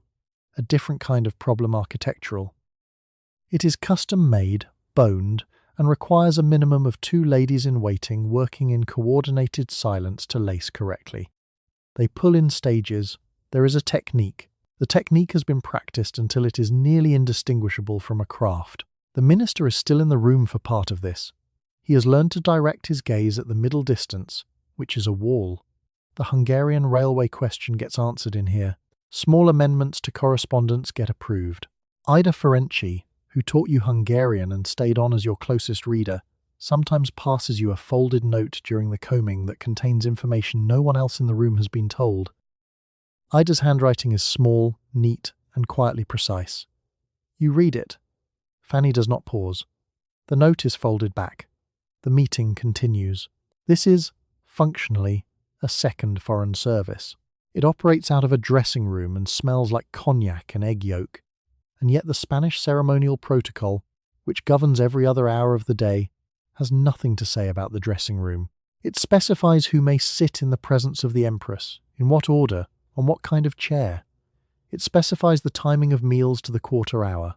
It has whole subsections on doorways. It simply never considered that the Empress might be conducting foreign policy from a chair with her hair undone to the floor, because no one thought that would happen. You are operating in a loophole the size of 3 hours. Maximilian, the attaché from the Hungarian delegation, arrives at 8:30 and is shown in by a lady in waiting who does not introduce him, because introducing him is not her function. Her function is the door. He nods. Fanny has a section of hair in each hand and is working with the focused expression of someone diffusing something. Maximilian presents his figures standing up. He will stand for 40 minutes. He is not offered a chair. The chair protocol does not extend to this room. This is actually a significant administrative relief for everyone involved. The corset, once laced, does not allow you to bend at the waist. It allows you to incline slightly. It allows you to indicate the general direction of bending. Your range of motion is that of a very determined architectural column, which means the rest of the meeting is conducted at a slight angle, which the minister has learned to match without being asked. Both of you have adapted. This is diplomacy. The dressing runs until approximately noon on the days it runs long. The ministers scheduled for 11 have been known to wait in an anteroom that has no seating and a single window facing a courtyard. They wait. They've been told it will be a few minutes. The few minutes have their own relationship with time. The courtyard, at least, has light. You have rings and a horizontal bar and a climbing apparatus installed in your private apartments. This is an arrangement no other woman in Europe has at this date. Gymnasiums in 1860 are for army cadets and for the boys at certain progressive schools. You are neither. You have them installed anyway. The equipment is bolted to beams that were not designed to hold equipment. The carpenters reinforce the beams. The ladies in waiting are instructed not to discuss the apparatus with anyone outside the household. They have, by this point, learned what not to discuss. The Hofburg does specific things to a body that refuses to stay still. The corridors are cold enough in winter to see your breath at breakfast. The ceremonial schedule is designed to move you between rooms at a pace that could generously be called a procession. There is no brisk walking in a Hofburg Palace. There is no running. There is certainly no swinging from anything. And then you go back to your apartments and you swing from things. A Kalfa visiting from the Hungarian household, a compact woman named Berta, who tucks her apron into her sash with a single efficient fold, pauses outside the apparatus room one morning, listens to the rhythmic creak of the horizontal bar, and keeps walking. She does not knock. She has been in service long enough to know that some doors are not doors. The rings hang from the reinforced beams at a height that requires a small step to reach. You reach them without the step. This is not mentioned in any official record because it is not an official activity. Your ladies log your schedule in terms of audiences, correspondence, and promenades. The promenade entries are doing a great deal of work. They cover roughly 40 minutes of what is actually circuit training, which makes them the most industrious 40 minutes of euphemism in the Habsburg administrative record. Now, the waist. The waist, the court considers a personal achievement, and that your corset considers its primary professional obligation. The two facts, the corset and the apparatus, are not unrelated. The corset produces the silhouette. The apparatus keeps the body beneath the corset capable of sustaining it without simply folding in half. You do not think of this as exercise. You think of this as maintenance of structural integrity. The horizontal bar is bolted at a height that requires a genuine pull to clear. You clear it. A court physician who examines you in the mid-1860s notes in a private letter that your arm strength is, and he uses this word carefully, unusual. He does not include a recommendation. He is not sure what recommendation to include. He has treated archduchesses for fainting and countesses for nerves, and he does not have a framework for an empress who could probably do more pull-ups than the palace guards. The framework simply isn't there yet. Of course, the Spanish ceremonial protocol has no provision for this either. The protocol covers the position of chairs at formal dinners and the order in which a countess may address a duchess, and the correct angle at which a door may be held open by a footman of the second rank. It does not cover gymnastics equipment installed in load-bearing beams on the second floor. This is, structurally speaking, a loophole. You have found most of the loopholes by now. You keep a mental inventory. The climbing apparatus gets the most use on the days after a long audience. You can tell by the scuff marks on the uprights, which Berta wipes down each morning with a damp cloth and an expression of complete professional neutrality. She is very good at the cloth. She is extraordinary at the expression. You walk for hours each day at a pace your ladies cannot maintain. The route runs through whichever park or estate or city you happen to be staying near, and it is not a stroll. You walk 8, 10, 12 kilometers in a session. Your ladies are required to accompany you. The ladies wear shoes designed for sitting. The ladies are not athletic. After the first kilometer, one of them falls behind. After the third, 2 have fallen behind. By the 5th, you are walking with a single lady who is no longer speaking. The lady is Countess of Aesthetics. She has been in your service long enough to own sensible boots, which she purchased specifically for this purpose. She does not complain out loud. She does, however, develop a very specific facial expression around kilometer 7, something between composure and a person quietly negotiating with their own ankles. She keeps pace. She does not make conversation. At this point in your acquaintance, she understands that conversation is not the objective. The objective is forward motion. You are not walking toward anything. You are walking away from the schedule, the protocol, the sitting rooms full of women arranged like decorative china who speak only when the position of their chair permits. Out here, there is no permitted position. There is just ground and pace and the mild satisfaction of being somewhere the Spanish court ceremonial cannot follow, because the Spanish court ceremonial was not designed for mud. The pace is approximately 6 kilometers per hour, which is fast for someone in full skirts, and your skirts are heavy, layered, and reliably awkward. The underpinning alone weighs several kilograms. You walk fast anyway. You have been walking fast since Possenhofen, where there were mountains and lake paths and no one timed anything. Vienna timed everything. You learned, very early, that the only thing they couldn't time was how quickly you disappeared around a corner. Your ladies rotate.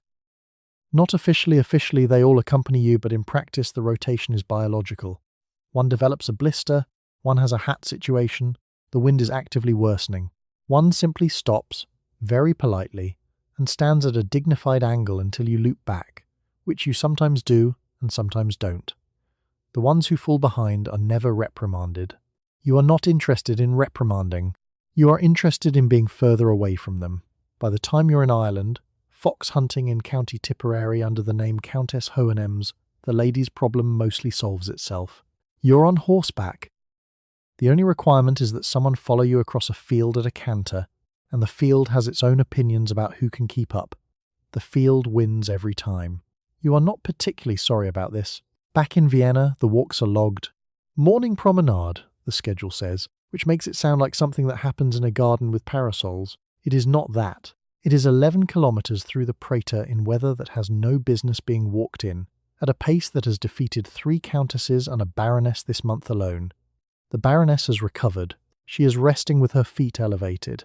She has requested a transfer to a less ambulatory posting, which is not a real category of posting, but you understand the spirit of the request.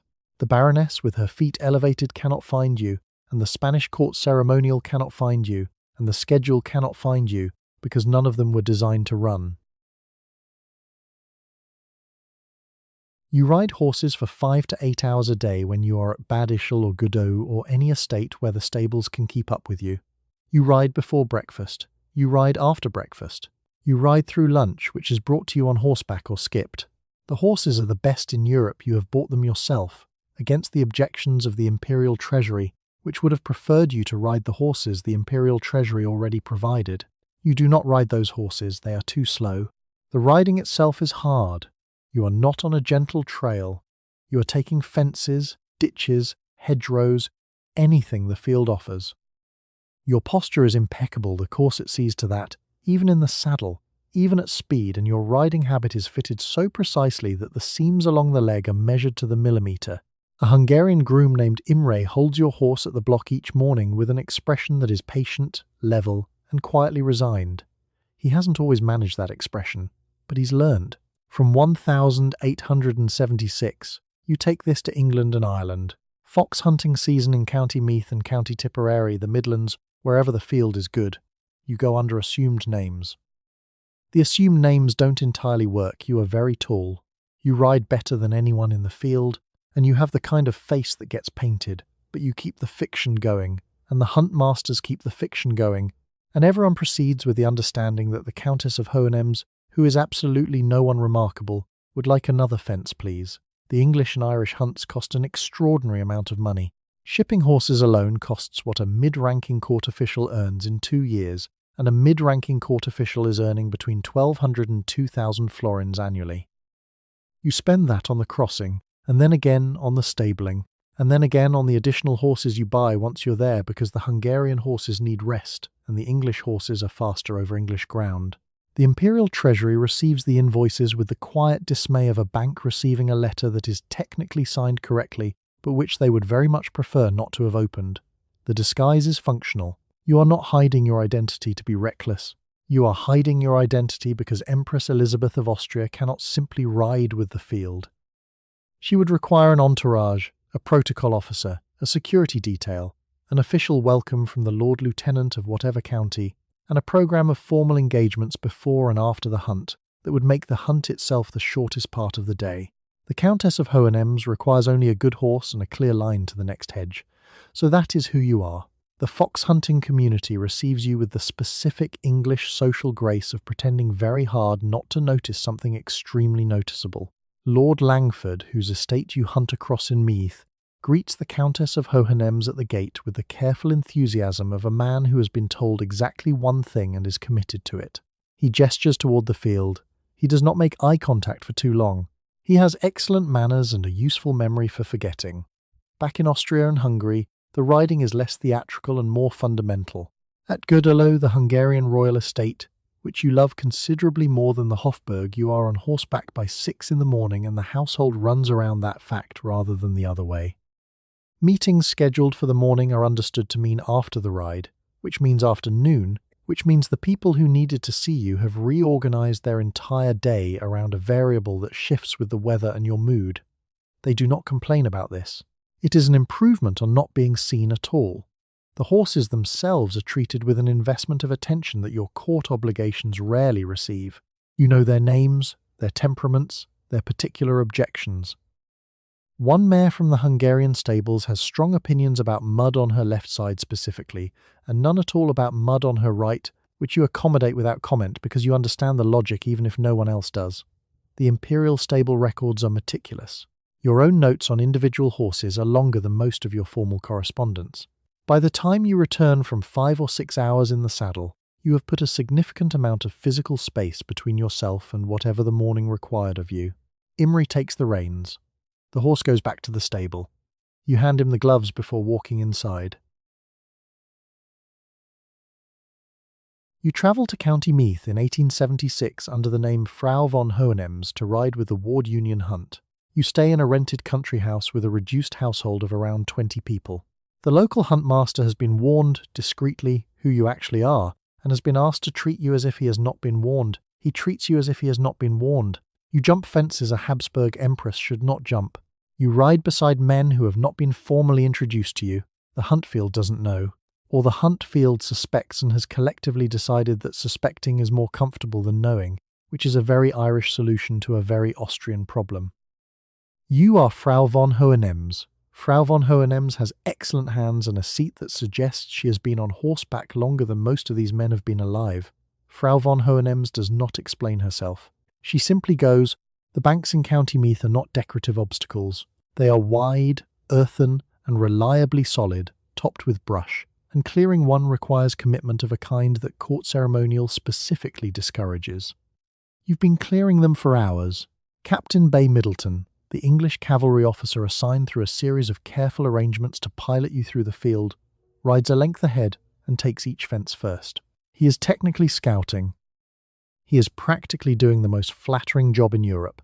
He turns back, briefly, to confirm, "You've followed. You have followed." He stops turning back. Middleton is 29. You are 38 and an empress, and wearing a black riding habit with a train that pins to your wrist to keep it from catching in the brush. The train has opinions about brush. The train loses every argument. You and Bay Middleton will cover the Irish hunting circuit together for 2 seasons, at which point the arrangement becomes complicated in the way that arrangements involving a beautiful empress and a young cavalry officer on horseback in the Irish countryside have a tendency to become complicated. The arrangement is discontinued. Middleton marries someone else. You move on to Tipperary. Of course, the household of 20 travels with you. Ida Ferenczi is present, a lady-in-waiting whose function on this trip is largely to wait, a doctor who has learned that his primary duty in Ireland is to remain available and unneeded. There is a groom for each of the 8 horses you have brought from Vienna, which means the grooms outnumber the courtiers, which is, by any measure, the correct ratio. The rented house in Meath is comfortable and cold and smells of turf smoke and horse. The turf smoke comes in through gaps the window frames have apparently decided to maintain on principle. Back in Vienna, the Hofburg is conducting itself. Protocol is being observed. Chairs are in their correct positions. Archduchess Sophie has been dead for 4 years by now, which removes one layer of institutional friction, and yet somehow the friction persists, as friction tends to do once it has been thoroughly institutionalized. Franz Joseph writes, his letters are warm and slightly formal, the letters of a man who loves you and has never quite understood you and has accepted both facts as permanent conditions of his existence. You write back from a house that smells of turf smoke and horse. A footman named Ferenc, no relation to Ida, sets out your breakfast each morning at a time that would cause a Viennese chamberlain to faint softly into his protocol register. The meal is small. Beef broth, possibly an egg. The hunt goes out at 10. You are dressed and mounted by 9:45, which is the only schedule in your life that you keep with any enthusiasm. The corset has been laced. It always gets laced. Even in County Meath, even with the field waiting, the corset gets laced. The Irish press notices you. They don't print your real name because printing your real name has been, very politely, requested not to happen. But they print descriptions. Frau von Hohenems, a mysterious Austrian countess of striking bearing, was observed clearing the double bank at Kilmessen with considerable dash. The considerable dash is accurate. The mysterious Austrian countess is travelling on a passport that says one name and a reputation that is, in County Meath, effectively saying the other. Both are correct. Neither is commented upon. The huntmaster has not been warned. You have a private railway carriage built to your specifications in the 1870s.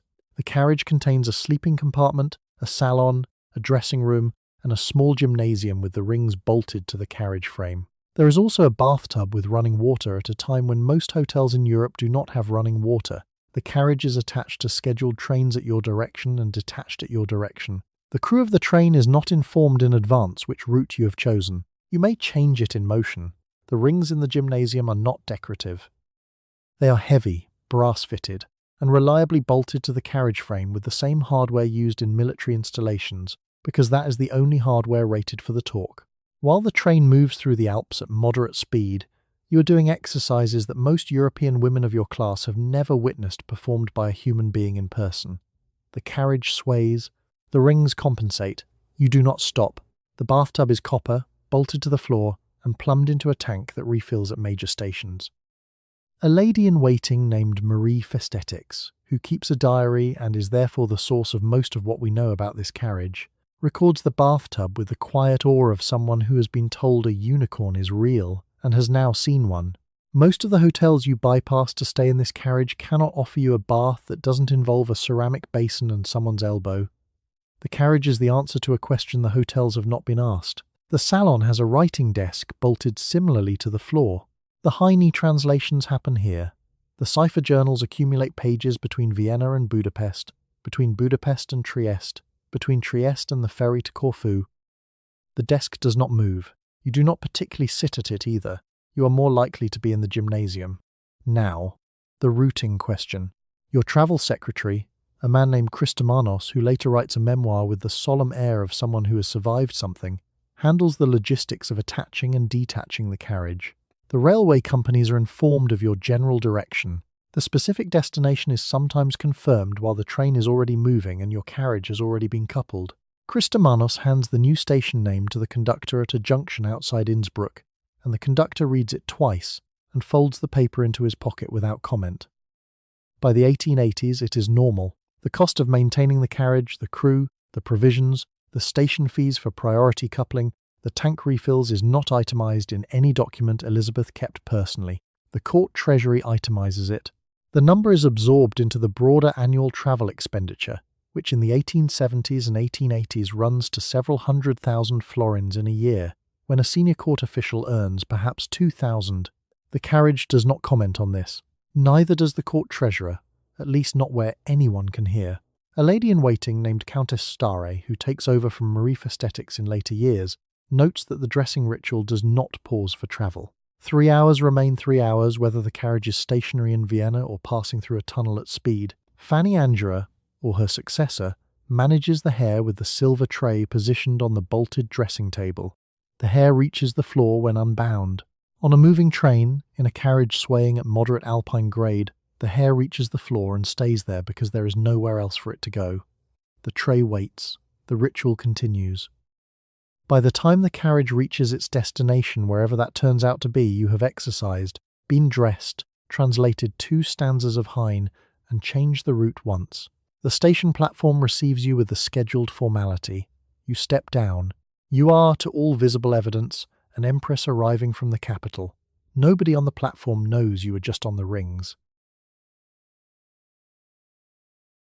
You spend several 100,000 florins a year on travel, horses, court dress, and the maintenance of the household that travels with you.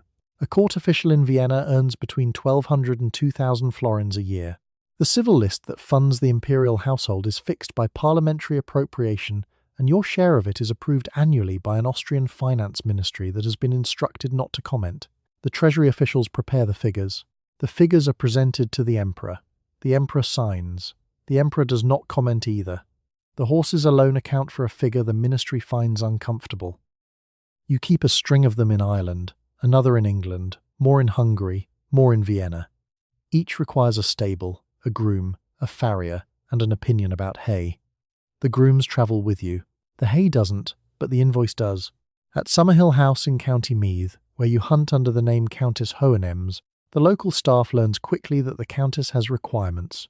Not requests, requirements. They nod. They prepare. They do not ask who is paying. The gloves are a separate matter. You own hundreds of pairs, made to measure in London, in white and pale grey and cream, stitched so precisely to your hand that a second pair would feel wrong, even if the measurements were identical. Each pair is worn once for formal occasions. Once. The glove drawer is, at any given moment, doing more work than most textile mills. A maid named Liesel, broad-shouldered, careful, methodical, and reliably steady, opens the drawer each morning, selects the appropriate pair, and presents them on a folded cloth as though they might disagree. They don't. They never do. They simply accept their single use and retire. The court dress portion of the budget does not include alterations because your measurements don't change. The waist is maintained with a consistency that makes the imperial seamstresses slightly uneasy, not because they can't accommodate it, but because a number that precise, held that long, starts to feel less like a body and more like a policy. The corsets are custom. They arrive from Vienna's best makers, boned and fitted to specifications set in your mid-20s and not revisited since. The fittings are formalities. Nothing about the body is up for discussion. The violet expenditure is its own separate line item, which is to say it isn't, because nobody wants to write it down. Violet-scented soap, violet pastilles, violet liqueur, violet sachets pressed into every trunk and wardrobe that travels with you. Your luggage smells like a very expensive opinion about what a garden should be. Customs officials at the Swiss border encounter it and briefly forget what they were checking for. The annual figure runs to several 100,000 florins. The horses cross borders. The carriage moves between Trieste and Geneva. The violet trunks fill rooms that aren't yours. Liesel folds the gloves at first light in a house in Meath you arrived at last week. Fanny presents the silver tray in a sleeping car somewhere on the Brenner Pass. The household runs wherever you happen to be. The Emperor signs. The ministry does not comment. The carriage moves again before morning. You begin learning Hungarian in the early 1860s with a tutor named Max Falk, a journalist the Archduchess does not approve of. Hungarian is not a language anyone at the Vienna court speaks. Hungarian is the language of the people the Vienna court has been administering at gunpoint since 1849. You learn the cases, you learn the vowel harmonies, you learn the irregular verbs. You write letters in Hungarian to a Hungarian woman named Ida Ferenczi, whom you have installed in your household over the objections of 3 departments of the imperial administration. Max Falk sits across a small table from you and corrects your vowel harmonies with the patience of a man who understands exactly which vowels will matter and why. He is a journalist by trade and a liberal by temperament, which makes him precisely the kind of person whose presence at a Habsburg tutorial table causes paperwork in other rooms. The Archduchess Sophie does not approve. The Archduchess Sophie has an opinion about most things within a radius of several hundred kilometers. You write the verbs down anyway. Hungarian has a system called vowel harmony, where the suffixes on a word have to match the quality of the vowels inside the word. Back vowels attached to back vowel roots. Front vowels attached to front vowel roots. The word will simply refuse to form correctly if you get this wrong. It's the grammar equivalent of a dress that won't lace until you stand differently. You are familiar with that particular mechanic. Ida Ferenczi arrives in your household in 1864, a Hungarian noblewoman's daughter with a very calm face and a very sharp sense of what she is walking into. Her presence is quiet, watchful, and reliably useful. She reads your Hungarian. She corrects it gently. She hands back the letters with small marginal notes written in pencil and then erases the pencil. She is, in function, your secretary, your companion, and your interpreter of a country the rest of Vienna has never bothered to interpret. 3 imperial departments had objections to her appointment. You appointed her anyway. The 3 departments filed the paperwork and moved on. The Hungarian experiment stops being purely linguistic. By the mid-1860s, you're writing to Hungarian nobles directly, in Hungarian, without going through an imperial intermediary. You're asking questions about how things work in Pest and Debrecen and the eastern counties that nobody in Vienna is asking because Vienna considers the answer already settled. Franz Joseph hears your assessments. Franz Joseph is a man who listens to his wife more than the court usually credits.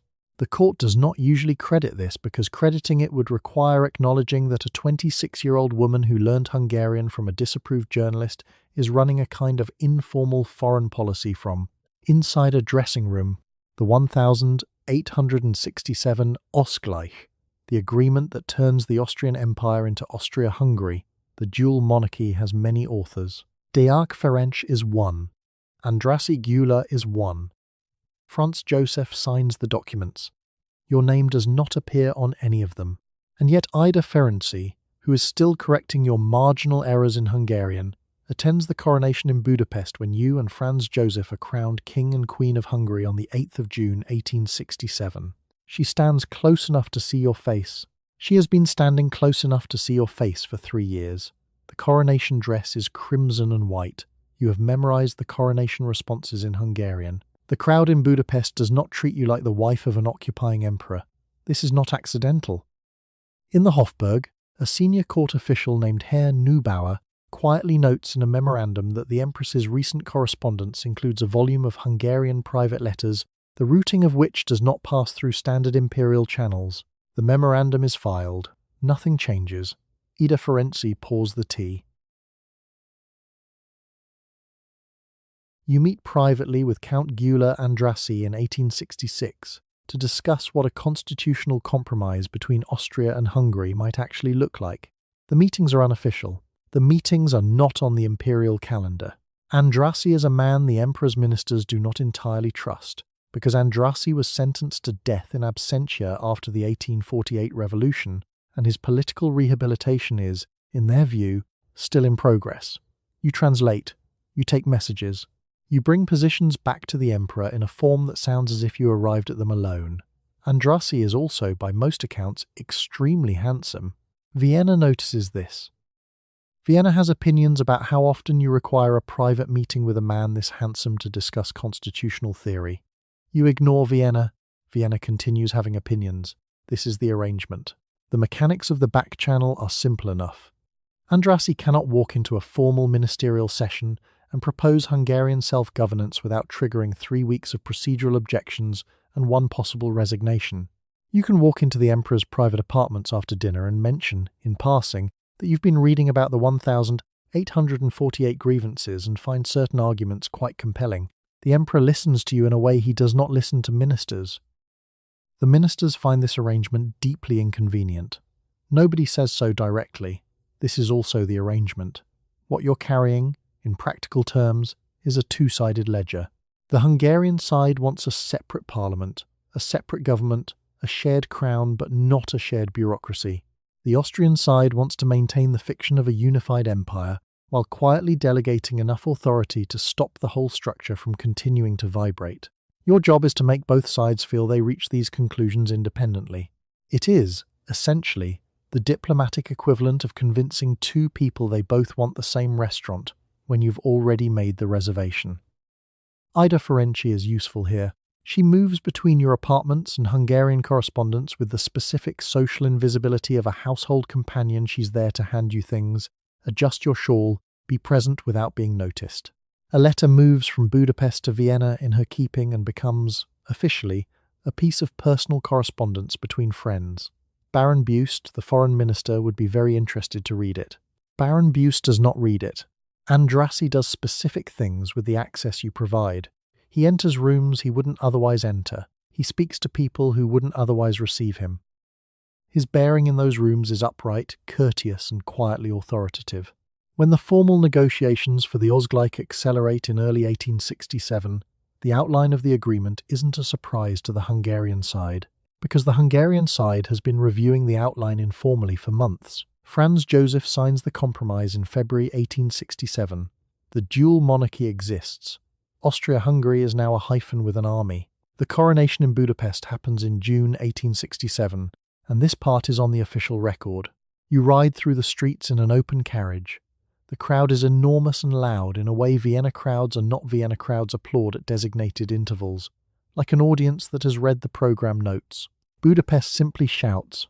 You wear the Hungarian coronation mantle. You learn the specific posture required when the crown of St. Stephen is held over your head, because the crown is heavy and the gesture has to be exact, and there's nobody to practice with beforehand.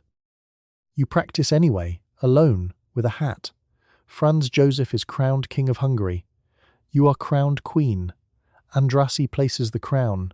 He is now, officially, Prime Minister of Hungary, the same man who was sentenced to hang 18 years ago and whose rehabilitation was, in certain ministerial views, still in progress. He crowns the emperor. The emperor does not remark on the irony. The emperor rarely does. Afterward, you and Franz Joseph donate a significant sum to a fund for Hungarian veterans of the 1848 uprising, the men who fought against the Habsburg army. Probably both political generosity and a quiet point. The veterans receive the money. You are crowned Queen of Hungary in Buda on the 8th of June 1867. The coronation takes place in the Matthias Church and proceeds along a ceremony that has been adapted from the original 12th century Hungarian rite by a committee of scholars working under deadline. You wear a dress designed in Pest by a Hungarian dressmaker. The crown of St. Stephen is held above your head by Andrassy himself. The cathedral choir sings in Hungarian. In Vienna, half the imperial court is privately appalled. In Budapest, you are now Elisabeth. The Hungarians keep that name. The coronation gift is its own gesture. As Queen of Hungary, you receive a formal donation, a sum intended for your personal use, the traditional gesture, the expected transaction. You and Franz Joseph redirect the entire amount to Hungarian veterans of the 1848 revolution, the same revolution the Habsburg court spent years treating as a crime. You give the money to the men who fought on the other side. The court in Vienna notes this. Nobody says anything out loud, because saying things out loud would require someone to explain what, precisely, is wrong with charity. Your Hungarian is, by 1867, genuinely functional. Not diplomatic phrasebook functional. Actual Hungarian, which is a language that behaves like no other European language you have encountered, having apparently been designed by someone who wanted to make a point. You have been studying under Max Falk for years, and now Ida Ferenczi, who is Hungarian, who is your lady-in-waiting, and who speaks to you in Hungarian during walks specifically to keep you sharp. Ida Ferenczi adjusts your shawl and corrects your declension in the same motion. She does this without breaking stride. The Hungarians respond to you with something that goes well past political goodwill. They treat you as a figure of their own, their Elisabeth, not Vienna's Elizabeth. In Budapest, the crowds gather for your arrivals the way crowds gather for something they feel they are owed. You ride through the streets and people reach toward the carriage. Not the imperial carriage as institution. You, specifically, as person. This is unusual. Courts normally produce the opposite effect. Hofburg Palace is presented to you and Franz Joseph by the Hungarian nation as a coronation gift, which is a gift on a scale that makes the cash donation look modest, given that it is an entire Baroque palace east of Budapest, broad, ornate, and reliably staffed, surrounded by riding terrain in every direction. You accept the gift. You then spend a significant portion of your Hungarian life at Gödöllő, which the Hungarian government regards as evidence of devotion, and which the Viennese court regards with the quiet resentment of people watching someone enjoy a very long holiday. They were not invited to. The riding at Gödöllő is extraordinary. The land is flat and open in ways that the Vienna woods are not, and you ride it for hours at a stretch, the kind of riding that leaves your ladies-in-waiting somewhere behind you on the horizon, getting smaller. A groom named Miklos, built like a wardrobe, waits each morning with the horse already saddled. He hands you the reins without speaking. You're gone before he's finished stepping back. After 1867 you have 2 courts to navigate instead of 1, but one of them likes you. In Budapest, Andrassy bows over your hand at the gate before the Pest crowds and stays bowed half a beat longer than the choreography requires. In Buda, the choirmaster taps his baton and waits for your nod before the cathedral fills with Hungarian. In the open carriage, a boy of maybe 7 climbs onto a fountain rim to see your face and his mother does not pull him down. Miklos saddles the horse before dawn the next morning. You're gone before he's finished stepping back. You are at Schönbrunn on the morning of the 30th of January 1889, when the emperor is brought a telegram from the imperial hunting lodge at Mayerling, and the emperor is then brought to you, your son Rudolf, the crown prince, is dead. The 17-year-old who was with him is also dead. The official explanation has not been written yet.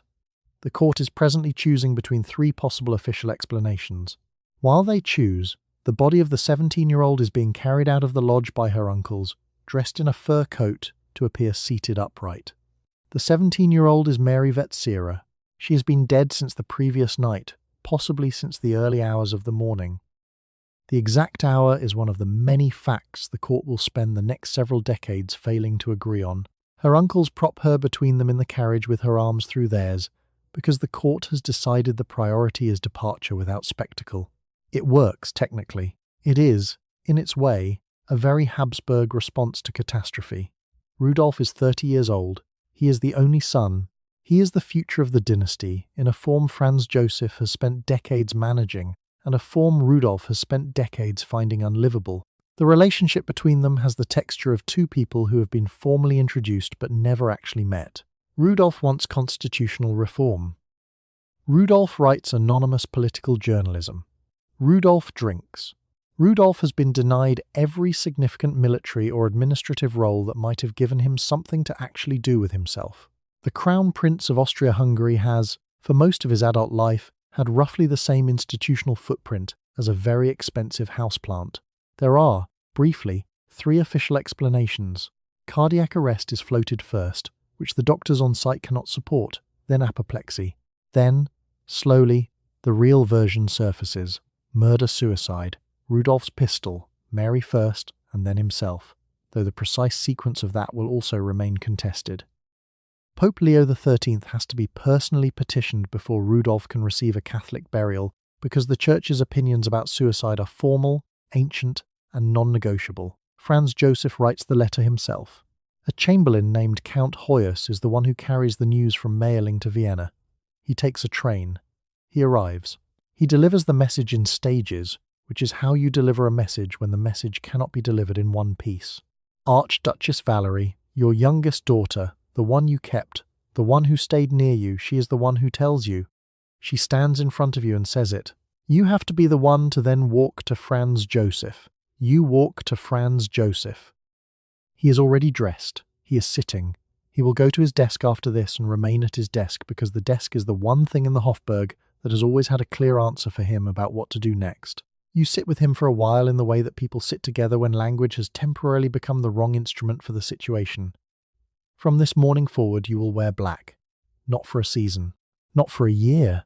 Black from here until Geneva, 9 years later. Which is a distance of 9 years and approximately 12,000 kilometers of travel and 1 completed villa on Corfu and a carried book of Heine translations and a self-devised cipher and a needle file so thin you won't notice it at first. You will not notice it because you have been walking through rooms for 9 years already, not feeling things the way you used to feel them. The needle confirms a direction you have been quietly travelling since this morning. The court produces a cause of death. The newspapers print it. Most people in Vienna learn about Mayerling from a sentence in a newspaper that has already been agreed upon before the sentence was written. Mary Vetsera does not receive a state funeral. Mary Vetsera does not receive a public mention of any particular warmth. Mary Vetsera is buried quickly and without ceremony at Heiligenkreuz Abbey, and the official record of the 30th of January 1889 does not linger on her for long. She was 17. That fact stays. You begin wearing black on the day of Rudolf's funeral, and you do not stop. The wardrobe is rebuilt. The black dresses are commissioned in batches. There are black travel gowns and black walking gowns and black gowns for the rare court appearances you still attend. There are black hats with black veils that fall to the waist. The veils are practical. The veils mean no one can see your face, which means no one can read it, which means no one can write a report about it for the Imperial Press Office. The Heine comes out of the bag and stays out. You've carried a small volume of his poems for years, some in German, some in your own Greek translations, written in margins so cramped they'd require a jeweler's loupe to read. Now it's the book you reach for first. Heine wrote about exile and longing and the particular exhaustion of being too alert for your own comfort. You find this relatable. The book is soft at the spine from handling. You no longer put it down for any length of time. The cipher journals fill faster after mailing. You've been keeping them for some time, but now you write in them constantly on trains, on boats, in the villa on Corfu, in hotels whose names you've already forgotten. The cipher is your own invention, small, neat, and entirely unreadable. Nobody at court can read it. Nobody tries particularly hard. The journals are decoded only after your death. The decoders open the first page, and the page is signed Titania. The travel accelerates after 1889. If the previous decades were restless, the final 9 years are something closer to perpetual motion with a forwarding address. Corfu, Cannes, Cap, Martin, Bad Kissingen, the Swiss lakes, Murano. You arrive, you stay for weeks or months, you leave before the local social calendar can organize itself around you.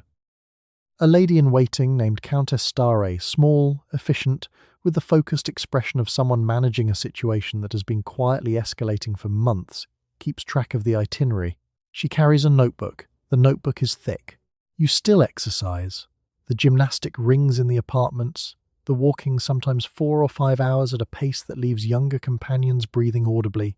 In Madeira, they once lost track of you on a hillside path for 2 hours. You were not lost. You simply hadn't finished. The body, at this point, is the one project you still control, entirely small, precise, and reliably maintained.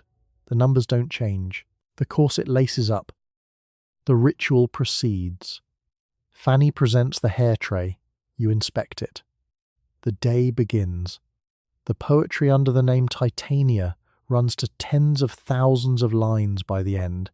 You write about Franz Joseph in a register that isn't anger and isn't quite warmth either. You write about Rudolf directly only in the early months after that he appears sideways, in images, in the word for small and the word for gone. You write about yourself in third person sometimes. Stare notices.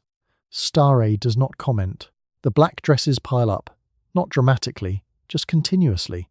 A new travel coat arrives from the Vienna dressmaker. It's black. You examine the collar. It's correct. The veil is attached. The 9 years pass like this. One correct black garment at a time, one departure at a time, one lake at a time, the notebook thick, the spine soft, the cipher unbroken. You commission a villa on the island of Corfu in 1888, and it is finished by 1891 at a cost of 3.5 million Austrian crowns. The villa is built in Pompeian neoclassical style on a hillside above the Ionian Sea. There are terraced gardens, colonnaded walkways, and a series of statues of Achilles, with whom you identify because Achilles chose intensity and early death over long, comfortable life. You move in. You stay for a few months. You find the isolation eventually oppressive. You leave. You do not come back often. The Achilleion is, in architectural terms, a monument to a specific kind of wishful thinking. You wanted a place that was yours entirely, no Habsburg ceremonial, no Spanish protocol, no Archduchess Sophie's renovations to the furniture arrangement, no corridors so cold. Your breath becomes a small weather event. The villa has no court attached to it, no obligation schedule, no silver tray. You walk the colonnade in the morning. You stand at the balustrade. By the 3rd month you are restless again. Achilles is your version, not Homer's. The one you return to in the cipher journals, in the Heine translations, in the choice of what to put on a pedestal in your own garden when you can put anything at all. You pick a hero who was told, clearly, in plain language, that he had 2 options, a long, quiet life or a short, spectacular one. He picked the short one. You find this admirable. The statues in your garden are tall, white, and quietly assertive. They're not decorating the terrace. They're making an argument. Maria Theresa, your hairdresser, Fanny's predecessor, reportedly never left a single room without a portrait of a Habsburg on the wall. You leave a garden full of a dead Greek. The villa costs 3.5 million crowns, which is the kind of number that appears in a budget document and then quietly causes several ministers to go lie down. Franz Joseph pays it. He pays most things related to you, eventually, because the alternative is a direct conversation about where you are going and when you plan to return. And those conversations have historically not gone anywhere productive. Countess Stare accompanies you when you're there. She carries the Heine volume when you don't want to hold it. She sits nearby when you write in the cipher and has learned, correctly, that watching you write in the cipher is not something you are interested in. A staff of locals maintains the garden year-round, regardless of whether you arrive.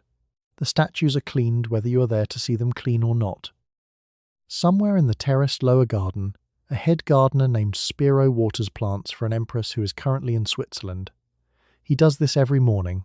He has been quietly redirecting the runoff for 2 seasons because no one has ever asked him about the soil drainage. You sell nothing, you leave, and the villa remains.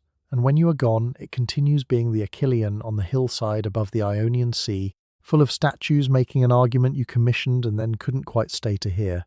Franz Joseph sells it after your death in 1907 to Kaiser Wilhelm II, who installs a motorized chairlift because the terrace steps are inconvenient for his arm. Achilles would have had thoughts about the chairlift. They have not been recorded. You are walking along the Quai du Mont Blanc on the afternoon of the 10th of September 1898, on your way to board the steamship Geneva with your lady-in-waiting Countess Stare. You are travelling under a reduced name. The Italian anarchist who has been waiting on the lakefront for 3 days was originally intending to assassinate the Duke of Orleans, who has not arrived in Geneva. You have arrived. He is substituted. He approaches at speed with a sharpened triangular needle file in his hand. You do not at first understand what has happened. The file is approximately 10 centimeters long. It is triangular in cross-section, narrow enough that the entry point leaves almost no visible mark. Luigi Lucchini drives it through your heart and keeps walking. You stumble. Countess Stare catches you. You ask what the man wanted. You rise. You straighten your dress. You continue to the dock. The corset, of all things. Decades of tight lacing have compressed the tissue around your ribcage so efficiently that the wound does not bleed outward in any volume. The corset boned, custom-built, and reliably unforgiving, which has spent roughly 35 years restricting your breathing and requiring a team of women to lace each morning, is now the thing keeping you upright. You board the steamship. You sit down. Several minutes pass. You lose consciousness. Countess Stare unlaces the corset. This is when the bleeding becomes visible and the situation clarifies. You are carried back to shore on a makeshift stretcher improvised from a boat sail. The Hotel Beau Rivage is nearby. They carry you there. Doctors arrive. There is very little they can do with 1,898 medicine for a punctured heart, and there is nothing they can do now. You are 60 years old. You die at approximately 2:30 in the afternoon. Lucchini is arrested within the hour. He is unapologetic. He had wanted to kill a member of the European royal establishment, and the Duke of Orleans had inconveniently failed to appear on schedule, which is a level of operational flexibility that does not reflect well on anyone. At his trial, he will explain that he chose you specifically once the Duke didn't materialize, because you were present and also royal. The court sentences him to life imprisonment. He will hang himself in his cell in 1910 with a belt, having spent the intervening years requesting that his memoirs be published and being refused. Back in Vienna, Franz Joseph receives the news by telegram. He has been emperor for 48 years. He will be emperor for another 18. He does not, by contemporary accounts, collapse or rage. He sits. He is very still for a period of time that no one who witnesses it ever precisely quantifies. Then he stands and continues. Your body is transported back to Vienna by train. The cipher journals come too, in their locked case, unread by anyone who knows the cipher. The small book of Heine's poems travels in the bag Countess Stare carries, the one with your Greek translations penciled into the margins in a hand so small it requires patience to follow. The black dresses fill 3 trunks. They require very little folding. You are buried in the imperial crypt on September 17, 1 week after the Quai du Mont Blanc. The ceremony in Vienna is formal and enormous, and exactly the kind of event you spent 44 years avoiding. In Budapest, a parallel memorial draws crowds that fill the streets for several blocks in every direction. The Hungarians, who loved you specifically and personally rather than dynastically, stand in the street in September rain and do not appear to care how long the ceremony takes. The needle file is retained as evidence. It is 10 centimeters long. It weighs almost nothing. So that was 44 years of cold corridors, cognac-washed hair, beef juice on a saucer, gymnastics rings bolted into a Habsburg beam, a private railway carriage with a copper bathtub, fox hunting under a fake name across County Meath, cipher journals signed Titania, and a needle file 10 centimeters long. You stood in a corridor where your breath was visible.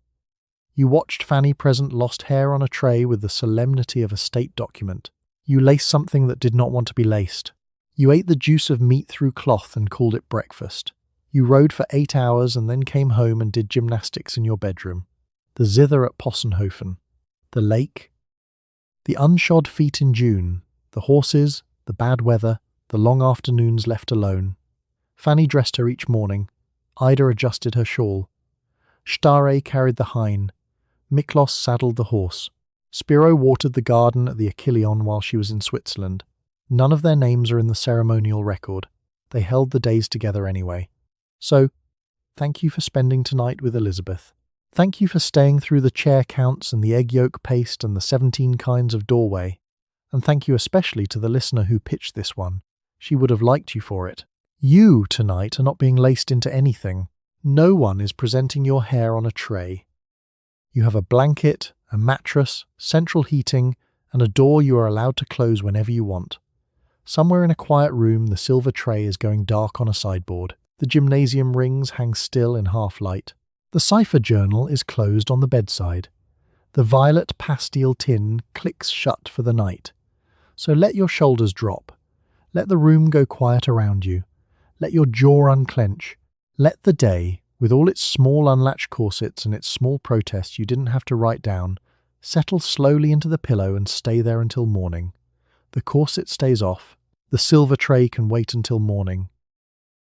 Good night.